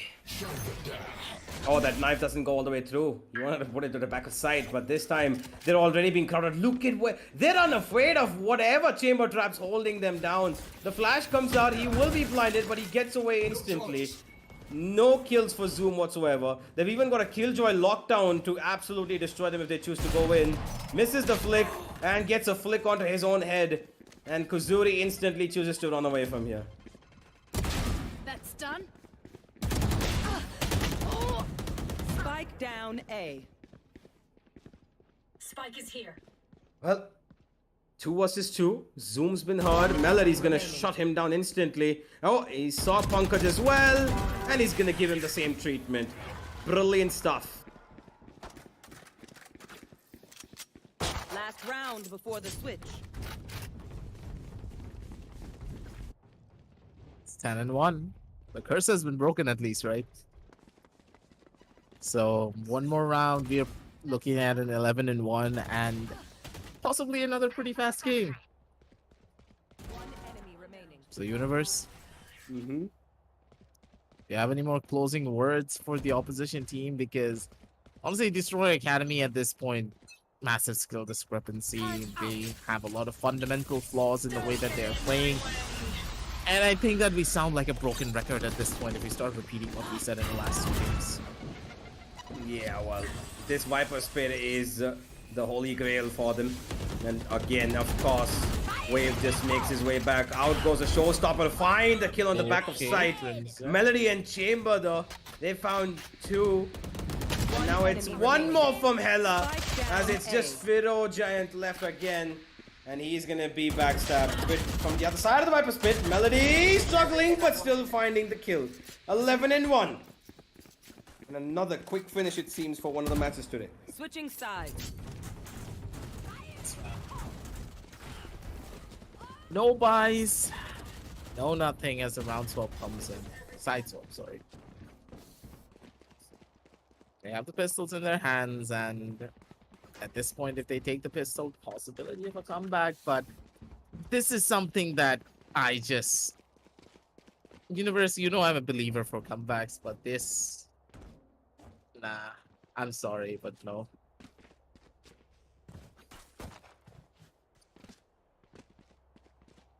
Well, I know that.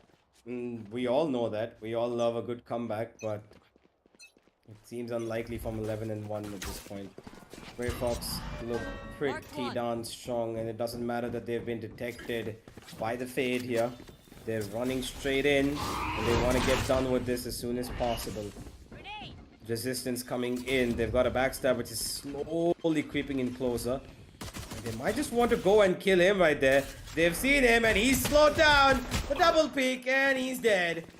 Back towards B they run, and so is the Raze. He's got a better weapon now. But he does have the Headhunter, so he doesn't even need that Ghost. Unless the bullets run out. But Grey Fox have got an ace in the hole.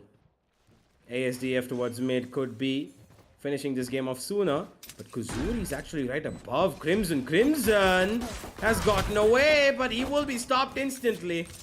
Kuzuri's a second away from healing himself. But he doesn't even need that because ASDF is going to be doing the work for him.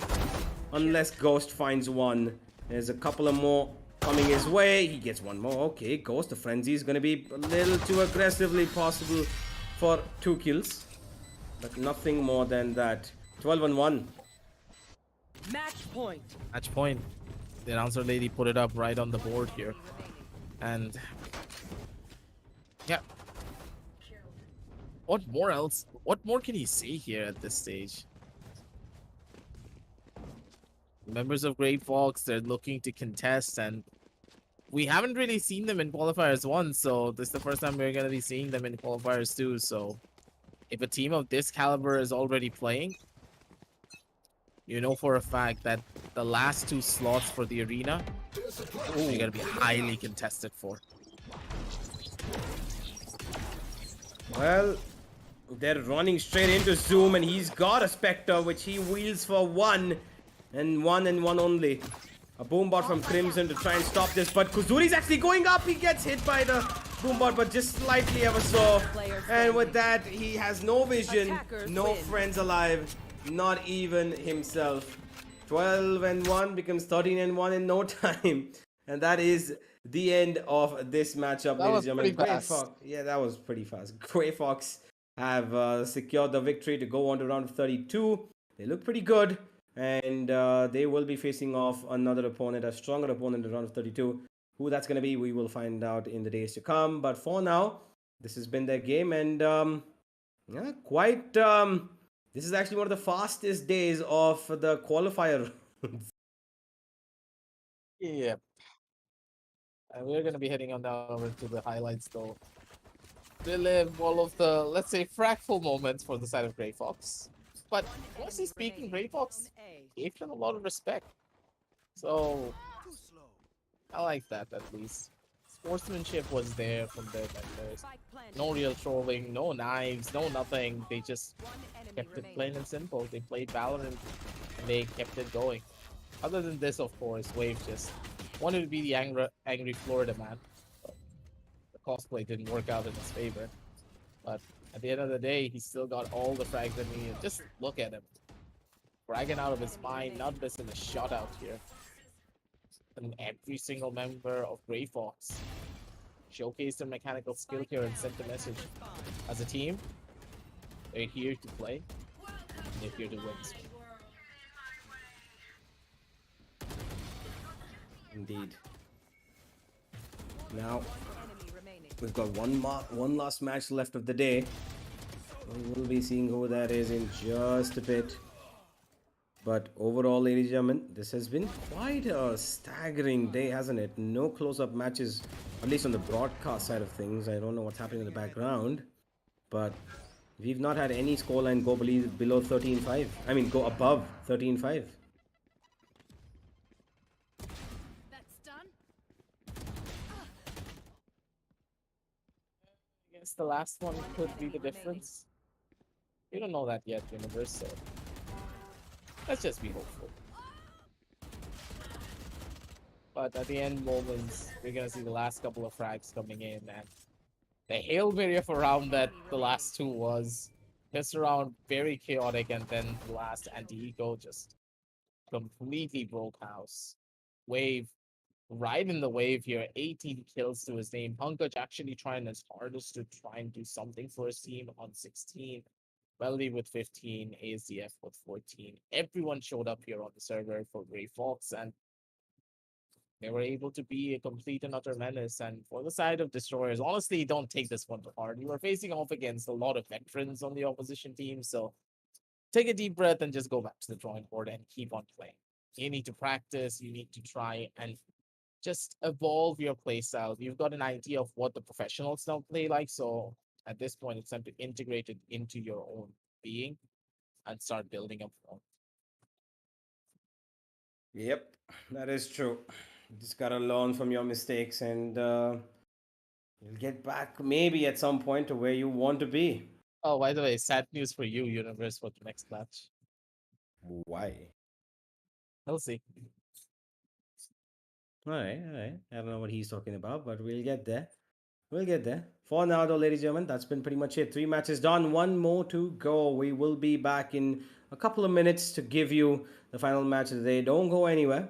We shall be back with the Challenger Series in just a few minutes. And until then, go downstairs, check out the description, find yourself some great products from AMD and of course, Crucial.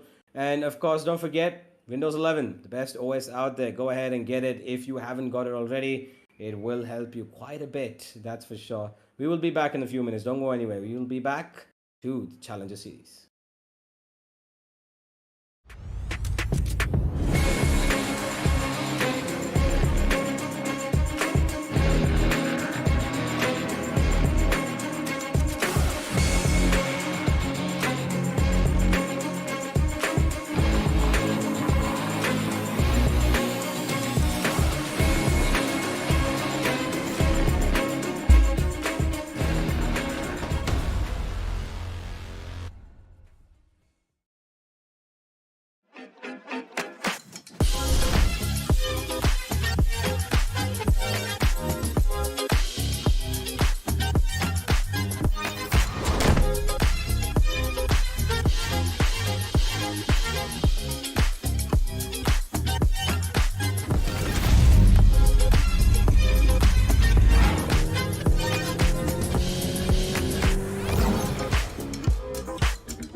From the legends of memory and storage,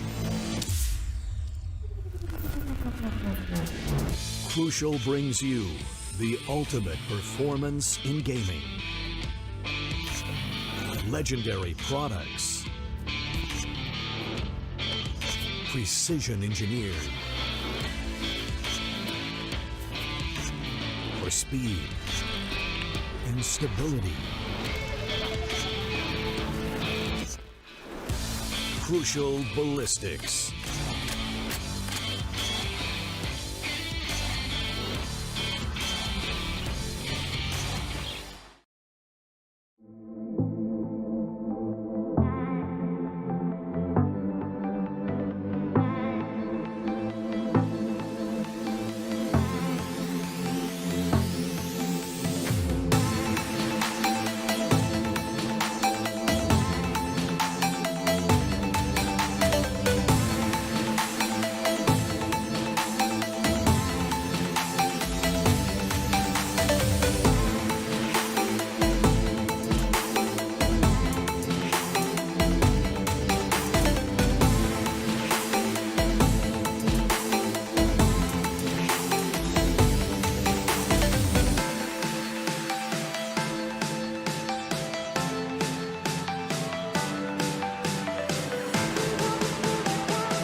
the legends of memory and storage.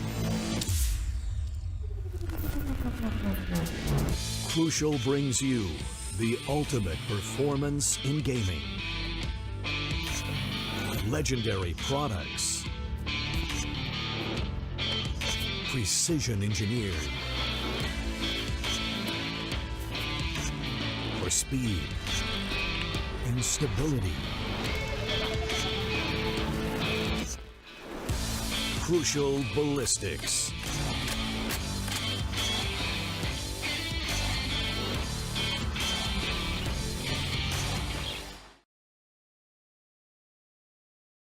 Welcome back, ladies and gentlemen, to the AMD Ryzen and Windows 11 presents the Esports Club Challenger Series, powered by Crucial. We've got one last game of the day left. It is quite an interesting name, Delhi Metro, going up against Divine X. So, for those of you who don't know, history. No, we don't have history. We have a Yes, couple we of do. players who we love to see in this lineup. Delhi Metro, I think, is the players who are playing, which is Hoax, JN, Whitehorse, and Jimmy! Shivy. Shivy is back to the competitive scene after quite a while, and of course, the no ascent streak that we had has to end here. I think that everything that could have gone wrong in the last and final game of the day has gone wrong. We're going to be getting into that later. Divine X. We're going to be coming for you because our Universal Studio No, here. no, no, no, no, no, no, no, no, no, no, no. That is a literal photo of the metro of one of the trains in Delhi. I gotta love this. The last game is gonna be the most BB out of the bunch. It's But hopefully the gameplay is not gonna be on that level. interesting. Interesting. All right. Okay. We've got a stand-up comp on one end. We've got Hoax on the raise. He is pretty good on that. But I love when Hoax plays the breach, which they're not playing here. They're playing the Sova and the Fade dual comp of initiators. As on the other side of things, we seem to be going for a Sova and KO comp, unless they, of course, choose to, whip it away. We also got Wheezy, who is the Ashtar, the semi-controller slash initiator. Can do both at once. And we've got one hard sentinel in the form of the Killjoy, played by Krivexa. But I am not entirely, in line with what just happened today, because I did not expect Delhi Metro to be a team of these individuals. Yeah, honestly speaking, this is quite scary. You do not want to be in such a situation against the veterans of this caliber. We know Hoax to be one of the most incredible duelist players that you can hope for. The way that he enters into sides, the way that his raw mechanical skill just breaks in and gains advantages. It's something out of the ordinary every single time you see it. And there's JN, one of the strongest operator players in our entire region. Then you have Shivi, regarded to be the best IGL, some even rivaling Amaterasu in a lot of cases. And you have White Horse. Yep. The Sentinel player, Sentinel slash controller player, of course, who took the entire scene by storm back end as well part of the base. It's insane to see this team coming in back in together because it brings me back to the good old days of when I started to cast Valor. The team sticking together, Shivi, White Horse, Knight Rider, Scar God. I miss those bunch, honestly. It's been the longest time since we last saw them together, but honestly, I'm happy that all of them have gone their separate ways and are still playing on the competitive scene. But for the members of Divine X, I think that you can paint a better picture than I can for them. I mean, they're a bunch of pretty young, prodigious talents. They do play pretty well. I know a couple of them personally. And I don't want to say if it's fortunately or unfortunately that this has fallen into my basket of casting matches. But yeah, we are here and we've got a couple of interesting teams to face it off on the last one.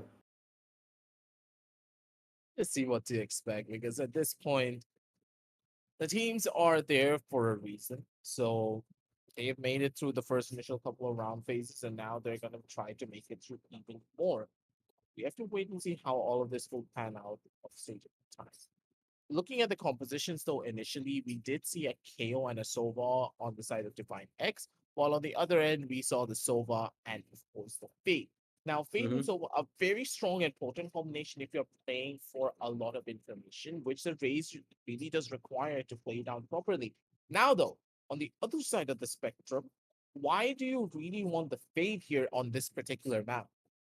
The Fade is very powerful with a raise in tandem because the raise utility makes so much noise that the raise normally doesn't really get a lot of value out of it now, does it?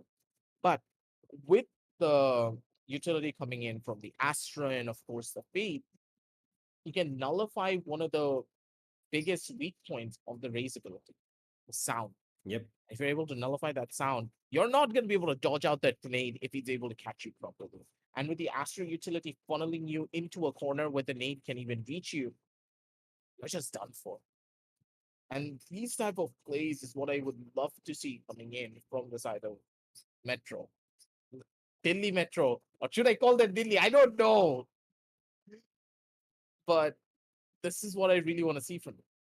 And hopefully Well, we're going to see that level of utility gameplay coming into the cards here.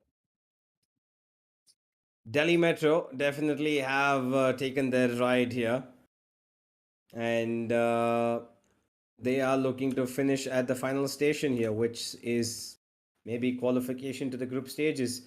But they have got a very, unchecked Divine X here. While I do believe that this should be a game where these players of Delhi Metro do find themselves a little bit easier than Divine X because clearly they are pros proven to be at the top. This is going to be an interesting one if they're able to at least lay a dent onto this team because they've not been around for a while. That's for sure. They've not been around for a while now. But it's nice to see them back. And now with this, we should be hoping that the side of Divine X give them a good competition. Should as well here. Regardless of whatever situation that you've gone in, the ranks really did speak for themselves. So in the rank department, I would say these two teams are pretty close, but on the mechanical skill and of course in play and synergy, we know for a fact that whichever team has a stronger IGL will be the Shivi, tried to tested in every single situation. He knows exactly how to take control of a team. But for Divine X, they have something to prove here.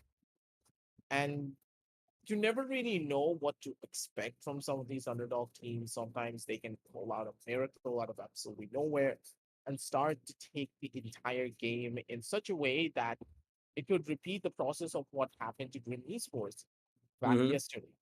But again, these young teams and these young players, they don't really know what to do when the momentum just gets put to a halt. They Yeah. don't know how to recover from that. And hopefully the members of Divine X, they don't fall into that trap because there are tactical timeouts that you need to worry about, technical timeouts as well. We need to know how to just bounce on back from that pause and keep your aim steady, your heart's racing, and to still keep on shooting no matter what situation you are in. Any sort of round is very much possible for you to win if you find the proper scenarios and if you are able to have Mm-hmm. the confidence to try and take them out. Yeah, I understand. There's a lot of big names on the opposition team, but if you're confident enough, then they can shoot you and take you down. That is true. Now, when we come to Ascent in particular, which I was really hoping we didn't today, um, we have, like you said, the Fade and Sova comp is pretty great, and couple that with the Raze.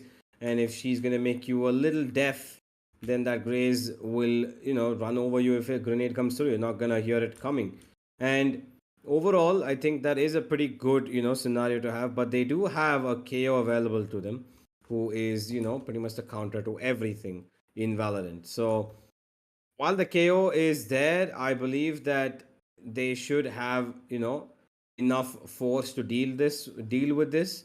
And they've also got a killjoy as well on their hands with the kill lockdown. If White Horse is not enabled with the Hunter's Fury to take it out, he should be able to take it out. He should be able to work that well, the Killjoy. So the lockdown is also going to be very important. The ultimate economy for the side of the Divine XP boys is very much necessary, just because of the fact that they've got two agents who perform very well on the back of those ultimates. But overall, again, experience is where it counts, and yeah, it's just that experience from these players who've played and won multiple tournaments as well shows that they have got the upper hand in most situations. At the end of the day, it just really comes down to the last couple of rounds as well. Even if you as an experienced team can take everything away, possibly you're at like what, a 12-8 score line.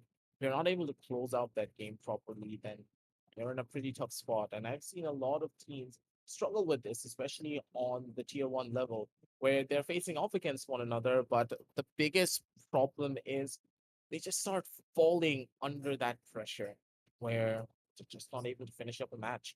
But I do believe that the technical difficulties are up, ladies and gentlemen, and we're going to be jumping straight on back in towards the game. But let's just see how it all goes down.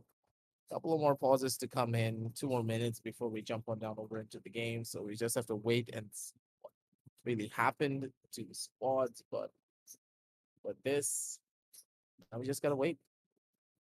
Seems as though there's a power cut for one of the players. So. And right at the edge of the sword as well. Yep.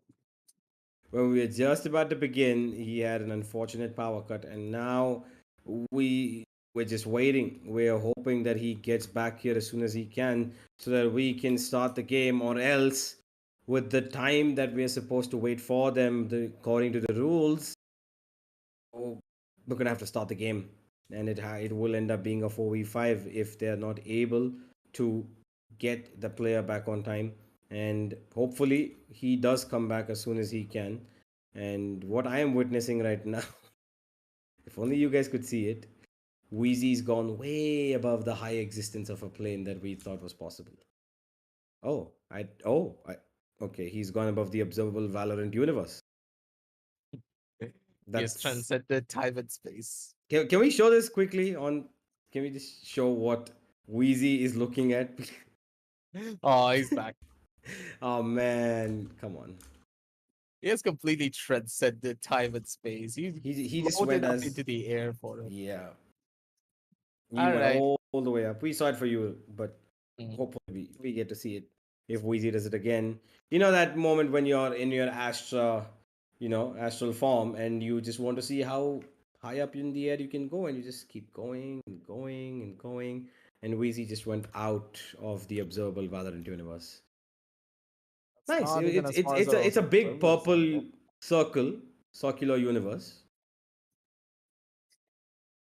So he goes up into the stars. So what do you expect? But Much, yeah, much like probably where Thanos lives. yes, for sure. Suddenly searching for the Infinity Stones out there in the background. But diverting the conversation from that universe, tell us a story. Yes. Tell us your story.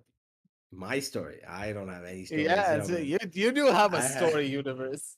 We have nothing better to do here.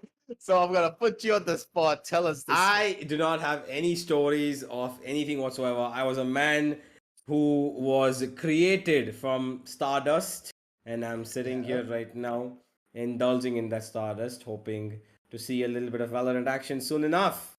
But I think Aggressive has a better story. But before we get to that story, unfortunately, my producer is calling me to save Aggressive. So we're going to cut for a break, ladies and gentlemen. We'll be back in a few minutes. Don't go anywhere. Once the player is back, we'll be back on our feet with the Challenger Series.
From the legends of memory and storage.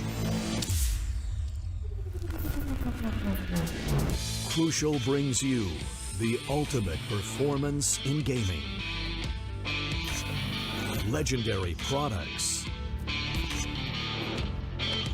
Precision engineered. For speed and stability. Crucial ballistics.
From the legends of memory and storage.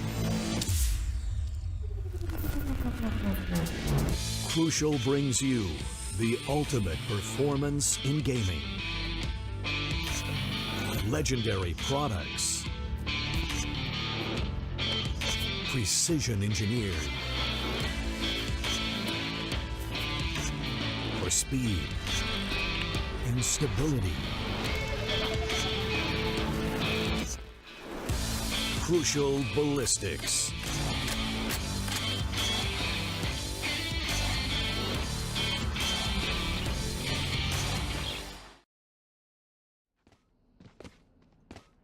Welcome back, ladies and gentlemen. We are on with the game. Not gonna mess around any more time, but unfortunately for the side of DX, they're gonna have to play this 4v5 because we have gone past all of the waiting times according to the rules, and now they are gonna be forced to play this game with a handicap. Hopefully, Force is gonna be able to come back, revive himself from the power cut. But for the moment, DX are playing this a little bit safe. They're not really keen on executing too much without any sort of picks. As Trinity looking for an aim main pick if available, as look at where JN's already positioned. Very aggressive over to this B main sideline, possibly going to be able to get a catch here. But again, Prixa being a bit of a menace on the side, doesn't really give much away. But the jump peak's not going to be as perfect as you'd hope for. Not against a Chambers gun. It just never works out for you like that, buddy. You have to be careful. And JN, he's hungry for another one. Doesn't really get the tap he wants. Gets taken out from the sidelines. And Trinity able to punish as well. They have the B side for themselves, but look at where the Sova's holding. Slow push up, and it is going to be Whitehorse with one, and Whitehorse possibly with a second as well. Whitehorse being an absolute menace, catches out the Omen, I do believe, but no River. He's going to get himself back out, 3 versus 3 situation, but this 3 versus 3 is not even whatsoever. Yeah, it's a 2 versus 3, and they're going back towards B. They expected this to be a rotation towards A, 10 seconds but they are left. playing as a team. The plant will go down, that's for sure. An empty side for them, as he puts down the smoke and the spike as well. And with the plant going down, they go straight towards the B side.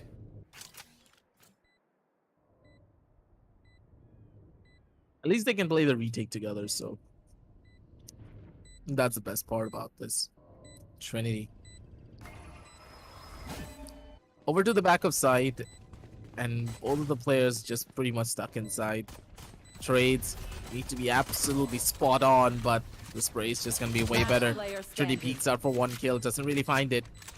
Last player waiting on the other side, and I do believe that Hoax, yeah, he's running for the kill.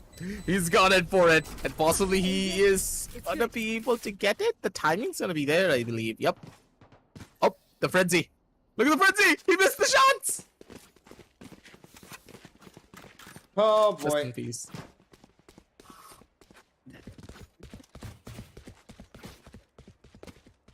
The shots onto an AFK player with a frenzy. The frenzy is a motion gun.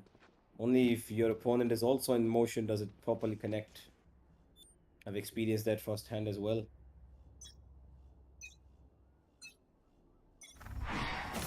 To be honest, the frenzy hits more shots when you run and gun with it rather than when you stand still and shoot.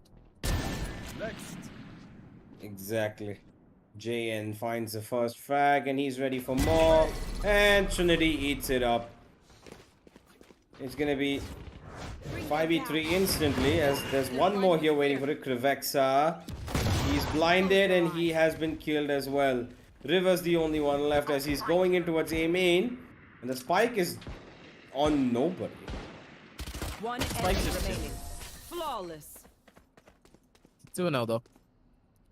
And the members of Divine X take another pretty bad loss, but it's still a 4 versus 5, so at the end of the day, not much that we can do. We gave them ample amounts of time, but when it comes down to power and electrical issues, we can't do anything about that.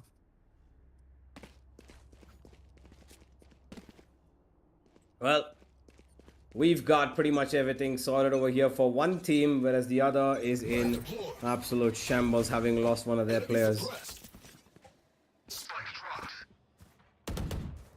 They are running in towards... Did he just drop down a nano swarm just like that? It's lying it near B link for some reason. If taken out with the B aggression, the turret that was placed by Krivexa as now Trinity Stay down. finds a good kill on the White Horse. Now they split up the map into 2. Wheezy's just jumping around for a bit of information, as this bonus round looks like it is not going to work out to the best of what they thought. There is still Shivy towards B main though, and he's putting in effort to just stay hidden for as long as possible. But he's got a tail and he takes care of him. Spike Snixis down, goes B. down, and now it's the Prowler to try and keep Trinity at bay. But Trinity finds a 4th, and he has done most of the work in this round for his team. 2-1 the scoreline. DX hit back thanks to the weaponry that they have.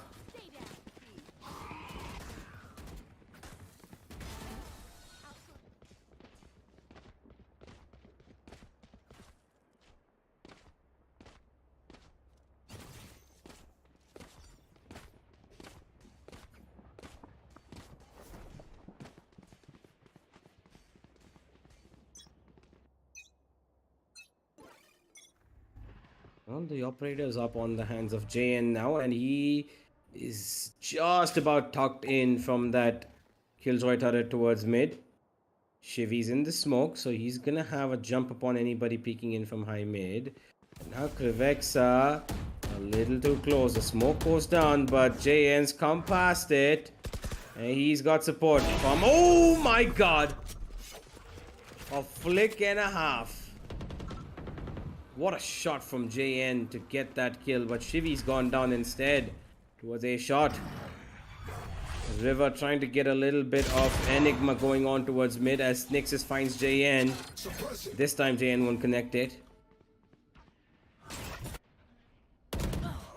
But Hoax will. Oaks gets him down, and that's going to be 3 versus 2 established now. There is an operator available on Snixes, but him being the KO, yep, he picks up a better weapon now. White Horse blinded, dinked, and taken out as well. 2 versus 2. They've got 30 information, seconds left. and they've also got utility. Hawks has got a grenade and 2 satchels to work with, whereas the opponents have a null command. Snixes gets it up. Now they're pushing up towards the stairs region together. Krivexa's holding it down. The knife. Out comes the Killjoy, and he sprays down both of them. 2 and 2. Divine X, hold on. Out.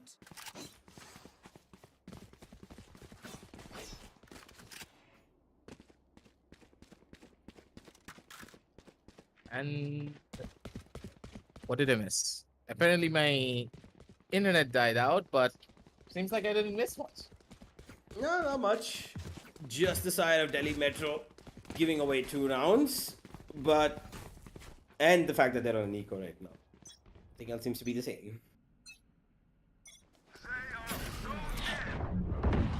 And more problems here starting to arise. Delhi Metro did drop away 2 rounds though, so possibly in contention to be a lot more closer. Trinity, okay, going in for a good amount of frags here, buddy. Does get a quick on double. Zerexa trying to equalize it. Hoax.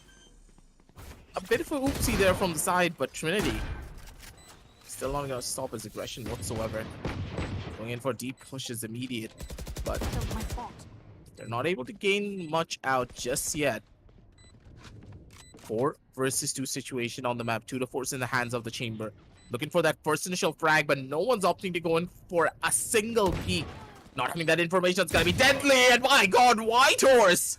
Okay, takes out 2.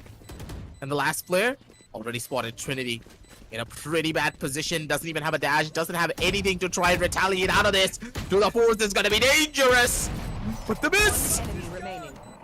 The shot's gonna be clean regardless, right at the very end. It is all. Perfectly done. 3 versus 2 was successful. Wow. Good round on the side of Delhi Metro, but Trinity did his best to try and keep that intact. White Horse, though, did a great job. You know, I love these. It's only these 2 who have, you know, pretty interesting names. White Horse, Black Hawk. Something with the colors and the animals that these 2 love. Actually, this is from mythological legends. That's where the Imagine white if you add the letter A before them to, you know, put it as a pronunciation. A white horse, a black hawk. Blackest girl goes bye-bye. Can you? What is this, English class? I'm just giving a bit of funny examples here. It doesn't matter that the Killjoy lockdown has actually given them something. They were actually waiting for Force to come in. But no, the last man standing is towards spawn. Gets a tap to the head, and Shivi finishes it up. Now he's got the Nightfall active as well. He's just gonna wait now. Oh, nice. It seems as though the last player for them has finally come on down through. They have taken the tactical timeout to finally allow him to get back in towards the game, and hopefully now the members of Divine X, they're going to be in a lot more of a better position. You have to remember that Divine X, they took 2 rounds without their 5th. So, Indeed.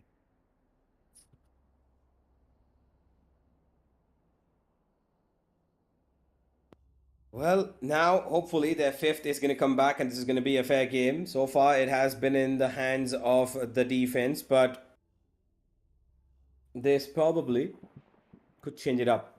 And 2. And they've got 2 pretty good ultimates available on them. The Nightfall and the Cosmic Divide. Could retake material if at all they choose to go for it. And given that White Horse and Hawks both are 1 orb away, 1 kill away from getting themselves their ultimates as well, this is a good position to be in for them, the side of Delhi Metro.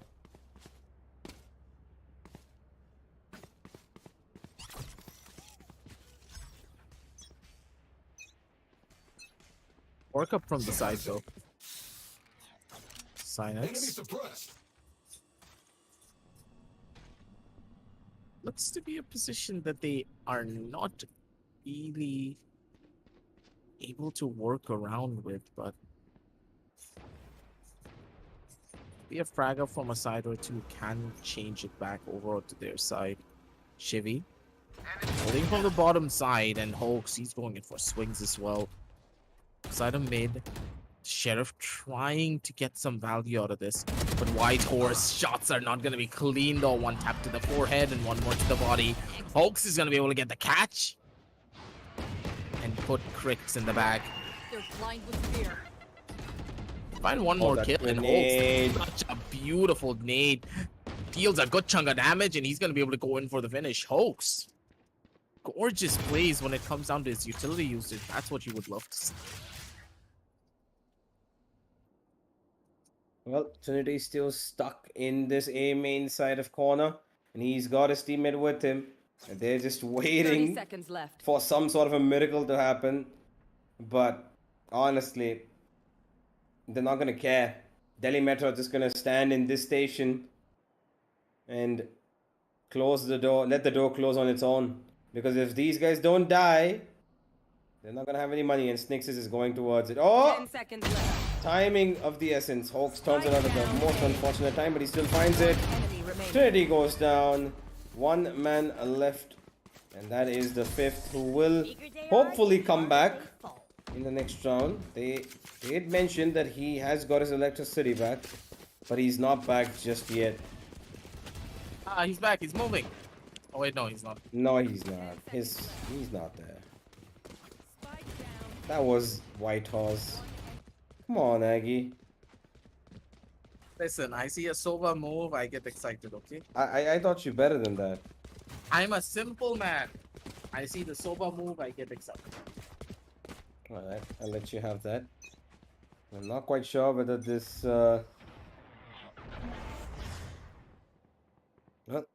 whether this push from the B side is gonna help, from the mid side is gonna help them, but they are looking keen to do it. The B main side has been left alone at the moment. It's only one man White Horse who's guarding it from passively on spawn. Look at where JN is. Oh, Trinity's gonna be in his gossip. Wow. Nice shot. Wow, JN.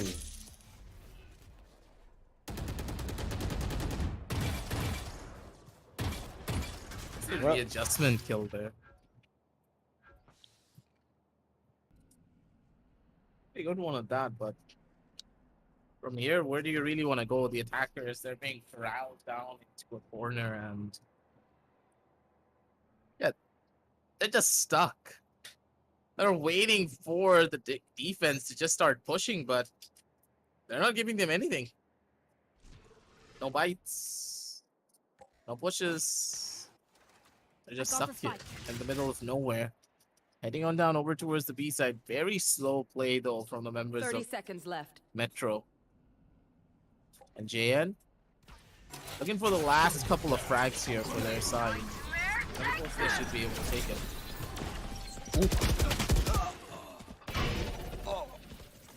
Well, there's time left, only 10 seconds. They find their way into the side, but here comes Hawks. His ultimate doesn't work, but his Vandal does. What the hell was that? Hawks! No shot. No shot. Replay that thing right now. I want to see that one more time. I love experience. No shot. Hoax hit that.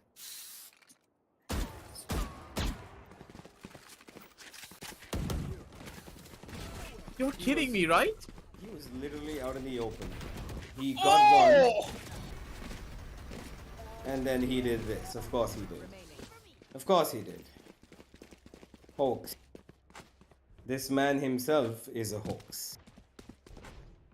Guys, improvement rate is insane. Hoax was not this good about a year ago, but now just look at it. Hard work, training, and grinding at its finest.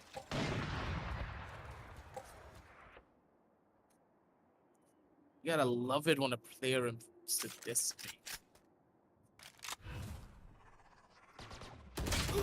Oh, Quebec's a good shot onto JN. Turret down. Finds him off guard as he gets a little ahead of the curve. But Hawks, look at where he's pushed up with his teammate. Wheezy and him are pushing in from A main to find themselves 2 frags. And now it's a 3 versus 4. There's the null command available again for the attack. But are they going to put it? It's a question. One trap that will set it. Oh, it's actually not there. The chamber's gone. JN's left the server for the moment. And now that lets them a little bit of leverage towards mid. But they need to be aware of angles. Nexus finds one. Now he's got to worry about spawn. A nano swarm towards the side of the stairs to keep it under control. Convexer picks up the spike. And now he's in a 1v3. He's got everything coming in towards him. Shivy finds force. As the last man standing will go down to White Horse.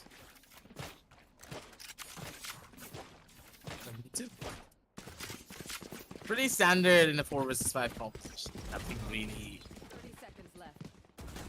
that we can say to try and maybe give the members of Divine X something. But at the end of the day, hey, maybe if you can get a couple more frags, get your name out there at least. That's pretty good. Very good indeed. It's really unfortunate to see them play in this sort of a situation. But hey, they're gonna have to go to... Oh! Mixes, spots out one. The smoke comes in instantly. He does fire away one. And now Shivy's gotta protect his teammate. Krivexa's playing along with this. A flash comes through and Krivexa makes the best use of it. Great play by play there. Setup play towards mid. And now it's a 4 versus 4. All that damage to get just one man down to come back to level. And now Krivexa hoping for more. Moving in towards Hawks. Has got an alarm bot. Sets it down to get a little bit of close by information. Nobody is there, but Hawks is right around the corner.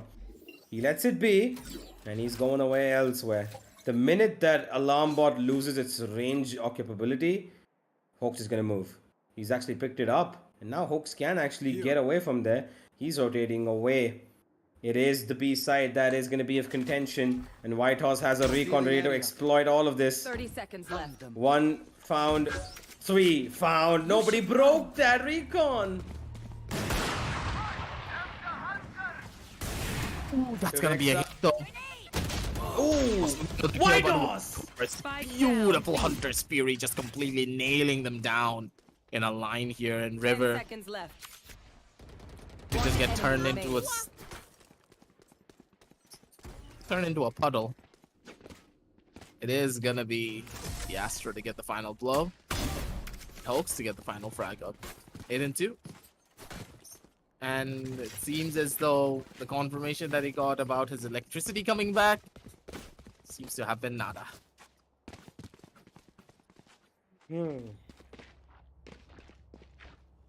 Unfortunate. Really unfortunate.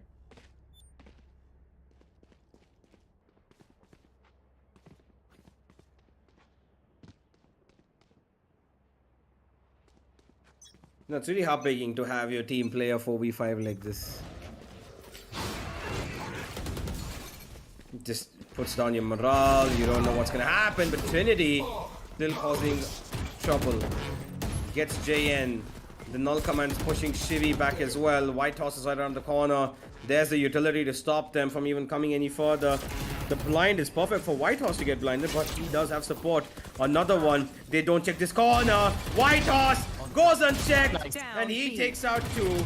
Out comes Lazy, finds one more, and it's a 1v1 for Hawks to win pretty much with Enemy ease. remaining. And imagine if Force just comes back and just taps Hawks. Oh, that would have been the dream, now wouldn't it? I'm the pride of my Indeed, would have been a dream, but it's not gonna Last be it. round in the half. It's not gonna be real. Still a dream. Down. And now with the 9 and 2 scoreline, they are looking to make this 10 and 2. As the side of Delhi Metro looking at a double-digit first half scoreline.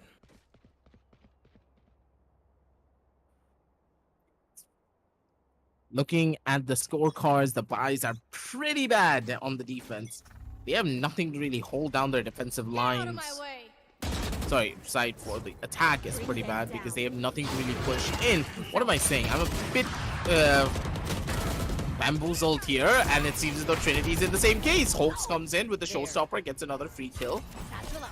And at this point, they're just gonna keep on pushing. This is what we expected to happen pretty early on. Hulks gets scared. He gets the AFK, but he gets traded out immediate. And now Shivi, he's looking for the final frag up, possibly gonna be able to get it. Nope, not gonna happen. Since for one, but not gonna happen for the second. Whitehorse is just way better on that. Takes him out. 10-2. I still hope that the Sova comes back. No, now we've got a confirmation of him completely gone. As you can see, the plug disconnection symbol on his ping. Before it was at least blank. That's something of relief, but this is permanent disconnection. Unless he makes his way back right about now and they make a comeback happen of the ages against some of the best players out there. Make this comeback happen. Pick up these players and never let them go.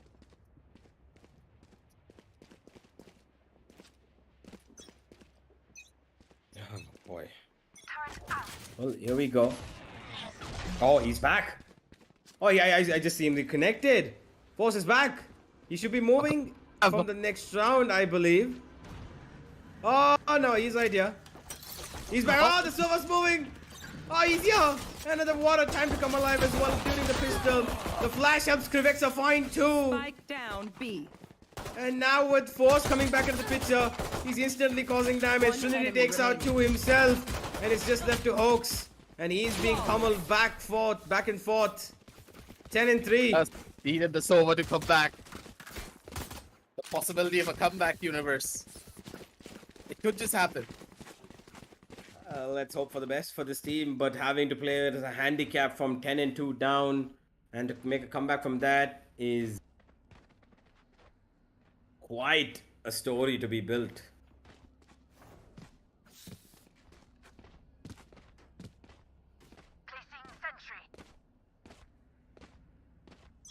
I love it when you see it.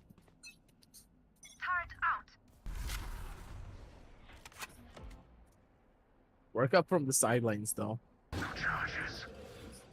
They are looking to go in for an A-side hit. Some presence over towards A main. The Prowlers possibly will be able to catch one player, but Shibi, okay, he casually just ran in.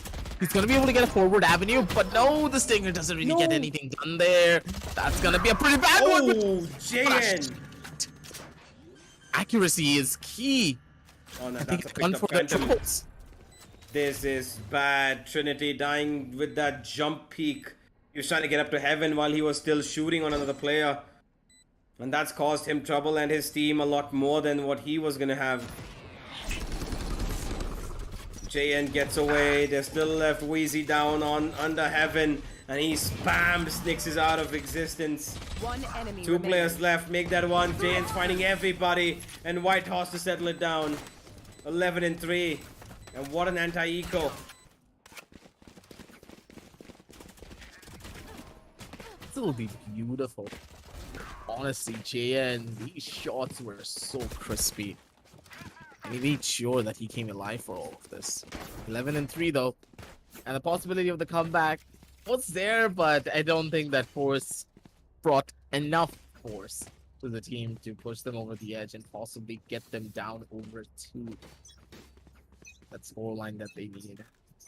Bring them down.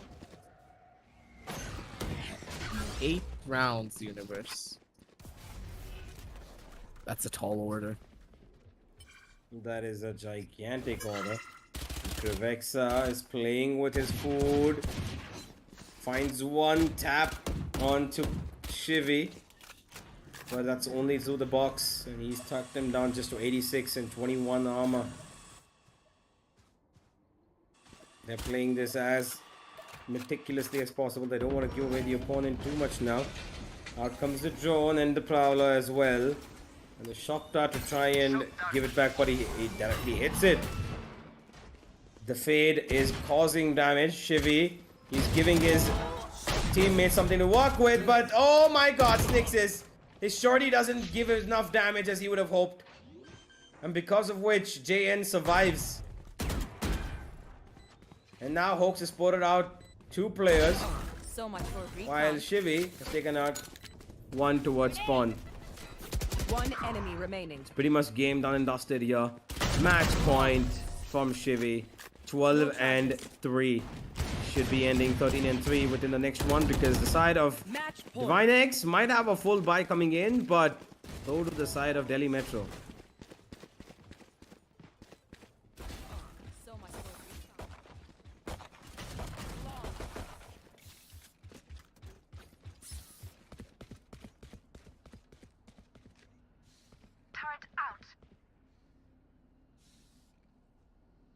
Woo.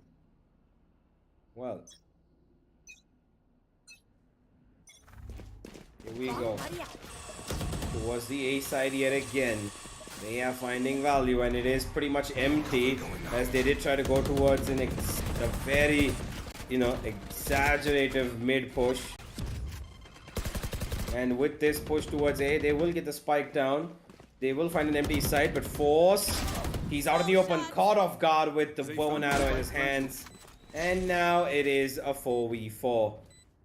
Force is out of the matter, and the rest of them need to keep this alive. JN pretty close up, but he's got his teammates covering up for him. Both White House and Hawks find one. He's Trinity and River from heavens above, though. They find Just be doing God's work up there, but I don't think he's gonna be able to get much holds. Timing's gonna be perfect. Crosshair placement is beautiful. Catching out the last player is very much important, but Trinity, he keeps it alive. For one more round, he gets the shots that he needs. And Hawks possibly kicking himself for that one. Not gonna be able to live through that.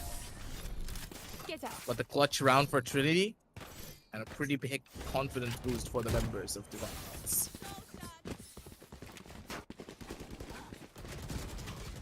Well, this is definitely not the route that they were hoping that they would go down today. If they had all 5 players alive, who knows what could have been. That 10 and 2 scoreline could have been maybe a 7 and 5 if Force was available, if he hadn't just not gotten a power cut. But here we go. It is what it is, and they have a chance to make this Let's play. 13 and 5. Oh, Trinity. Great choice of going for that aggressive push. But all by himself still finds a kill though. And now River.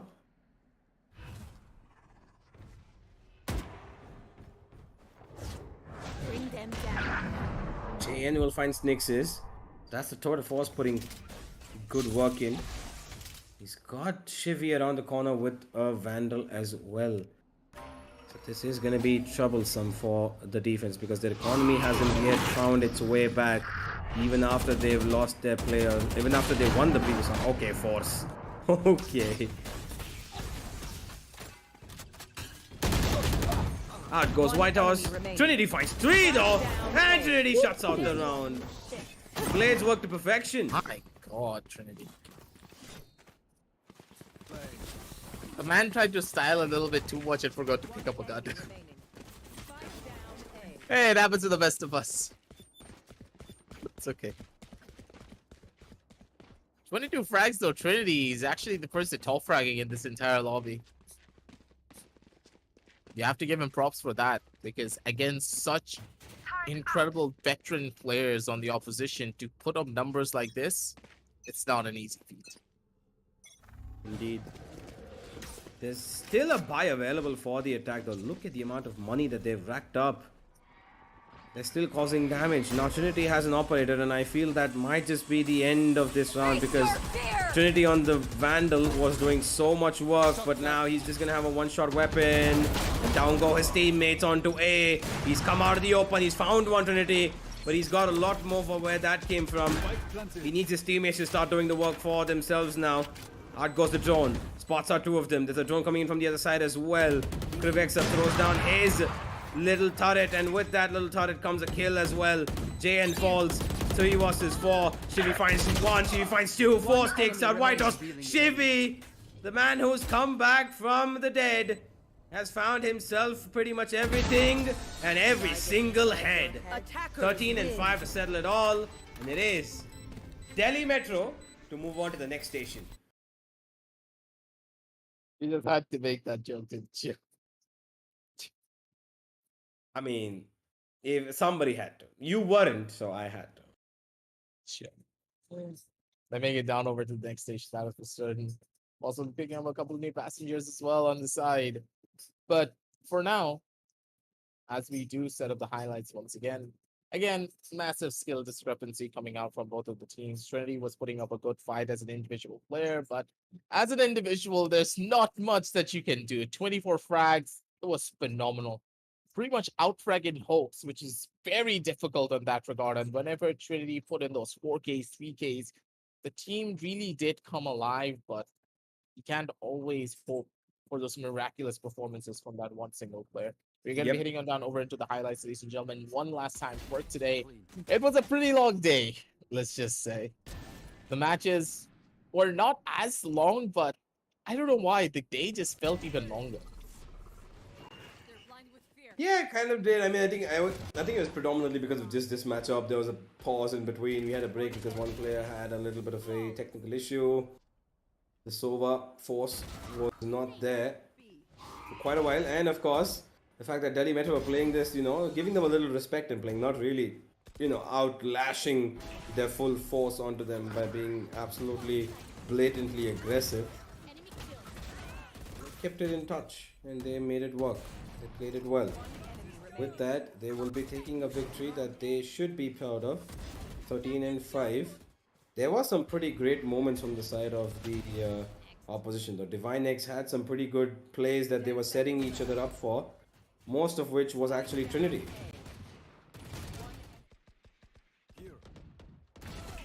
For now, though, the members of Delhi Metro, they're just...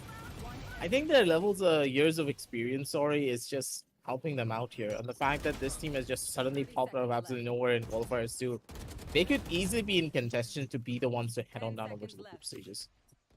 There are so many powerful groups here.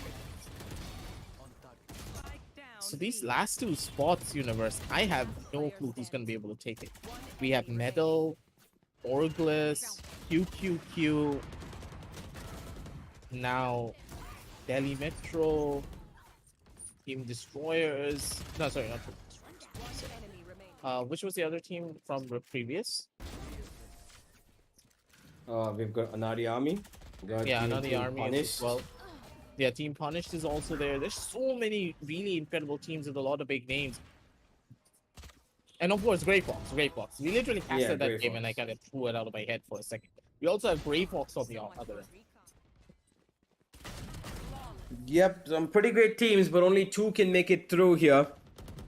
Only two can make it to the group stages and play alongside the invited teams to get themselves a little bit of a push to that TEC Arena. Can they make it that far is the question.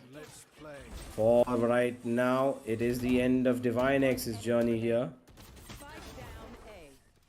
They will be looking at their opponent go further on and maybe sealing a spot in the top 4, maybe the top 2. We'll find out.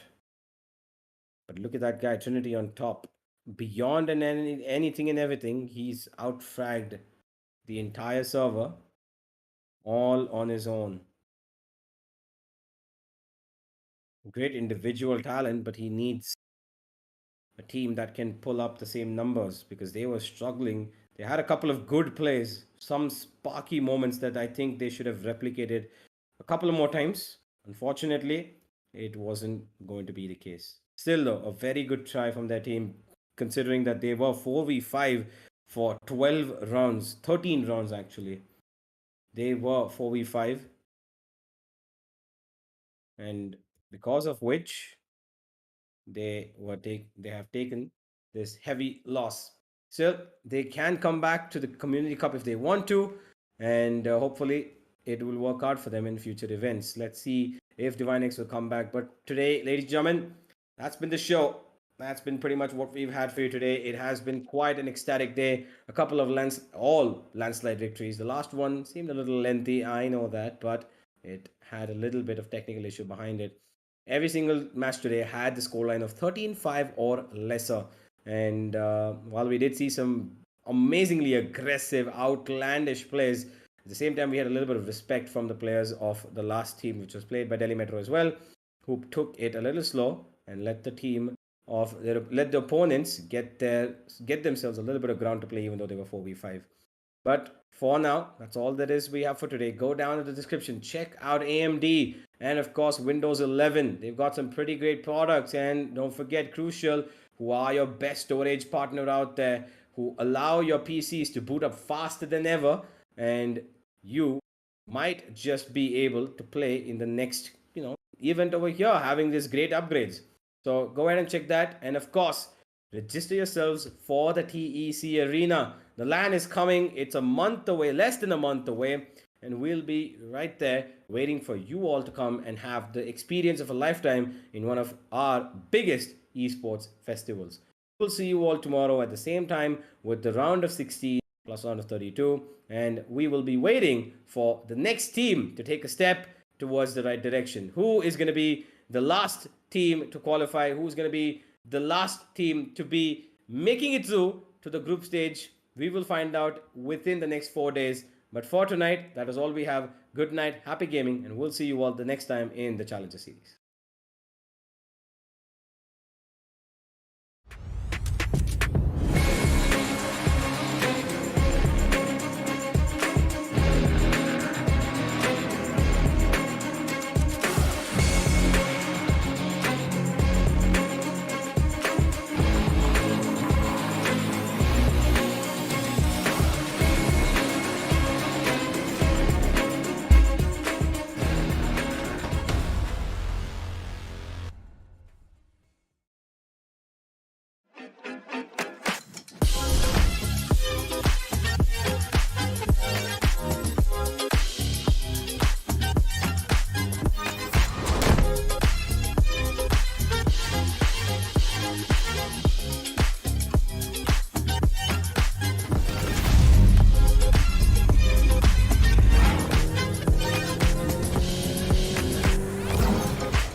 From the legends of memory and storage, Crucial brings you the ultimate performance in gaming. Legendary products, precision engineered for speed and stability. Crucial Ballistics.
the legends of memory and storage.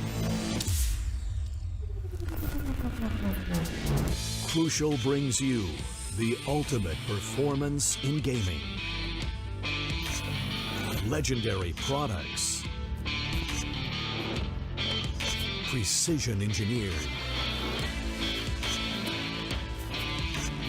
For speed and stability. Crucial ballistics.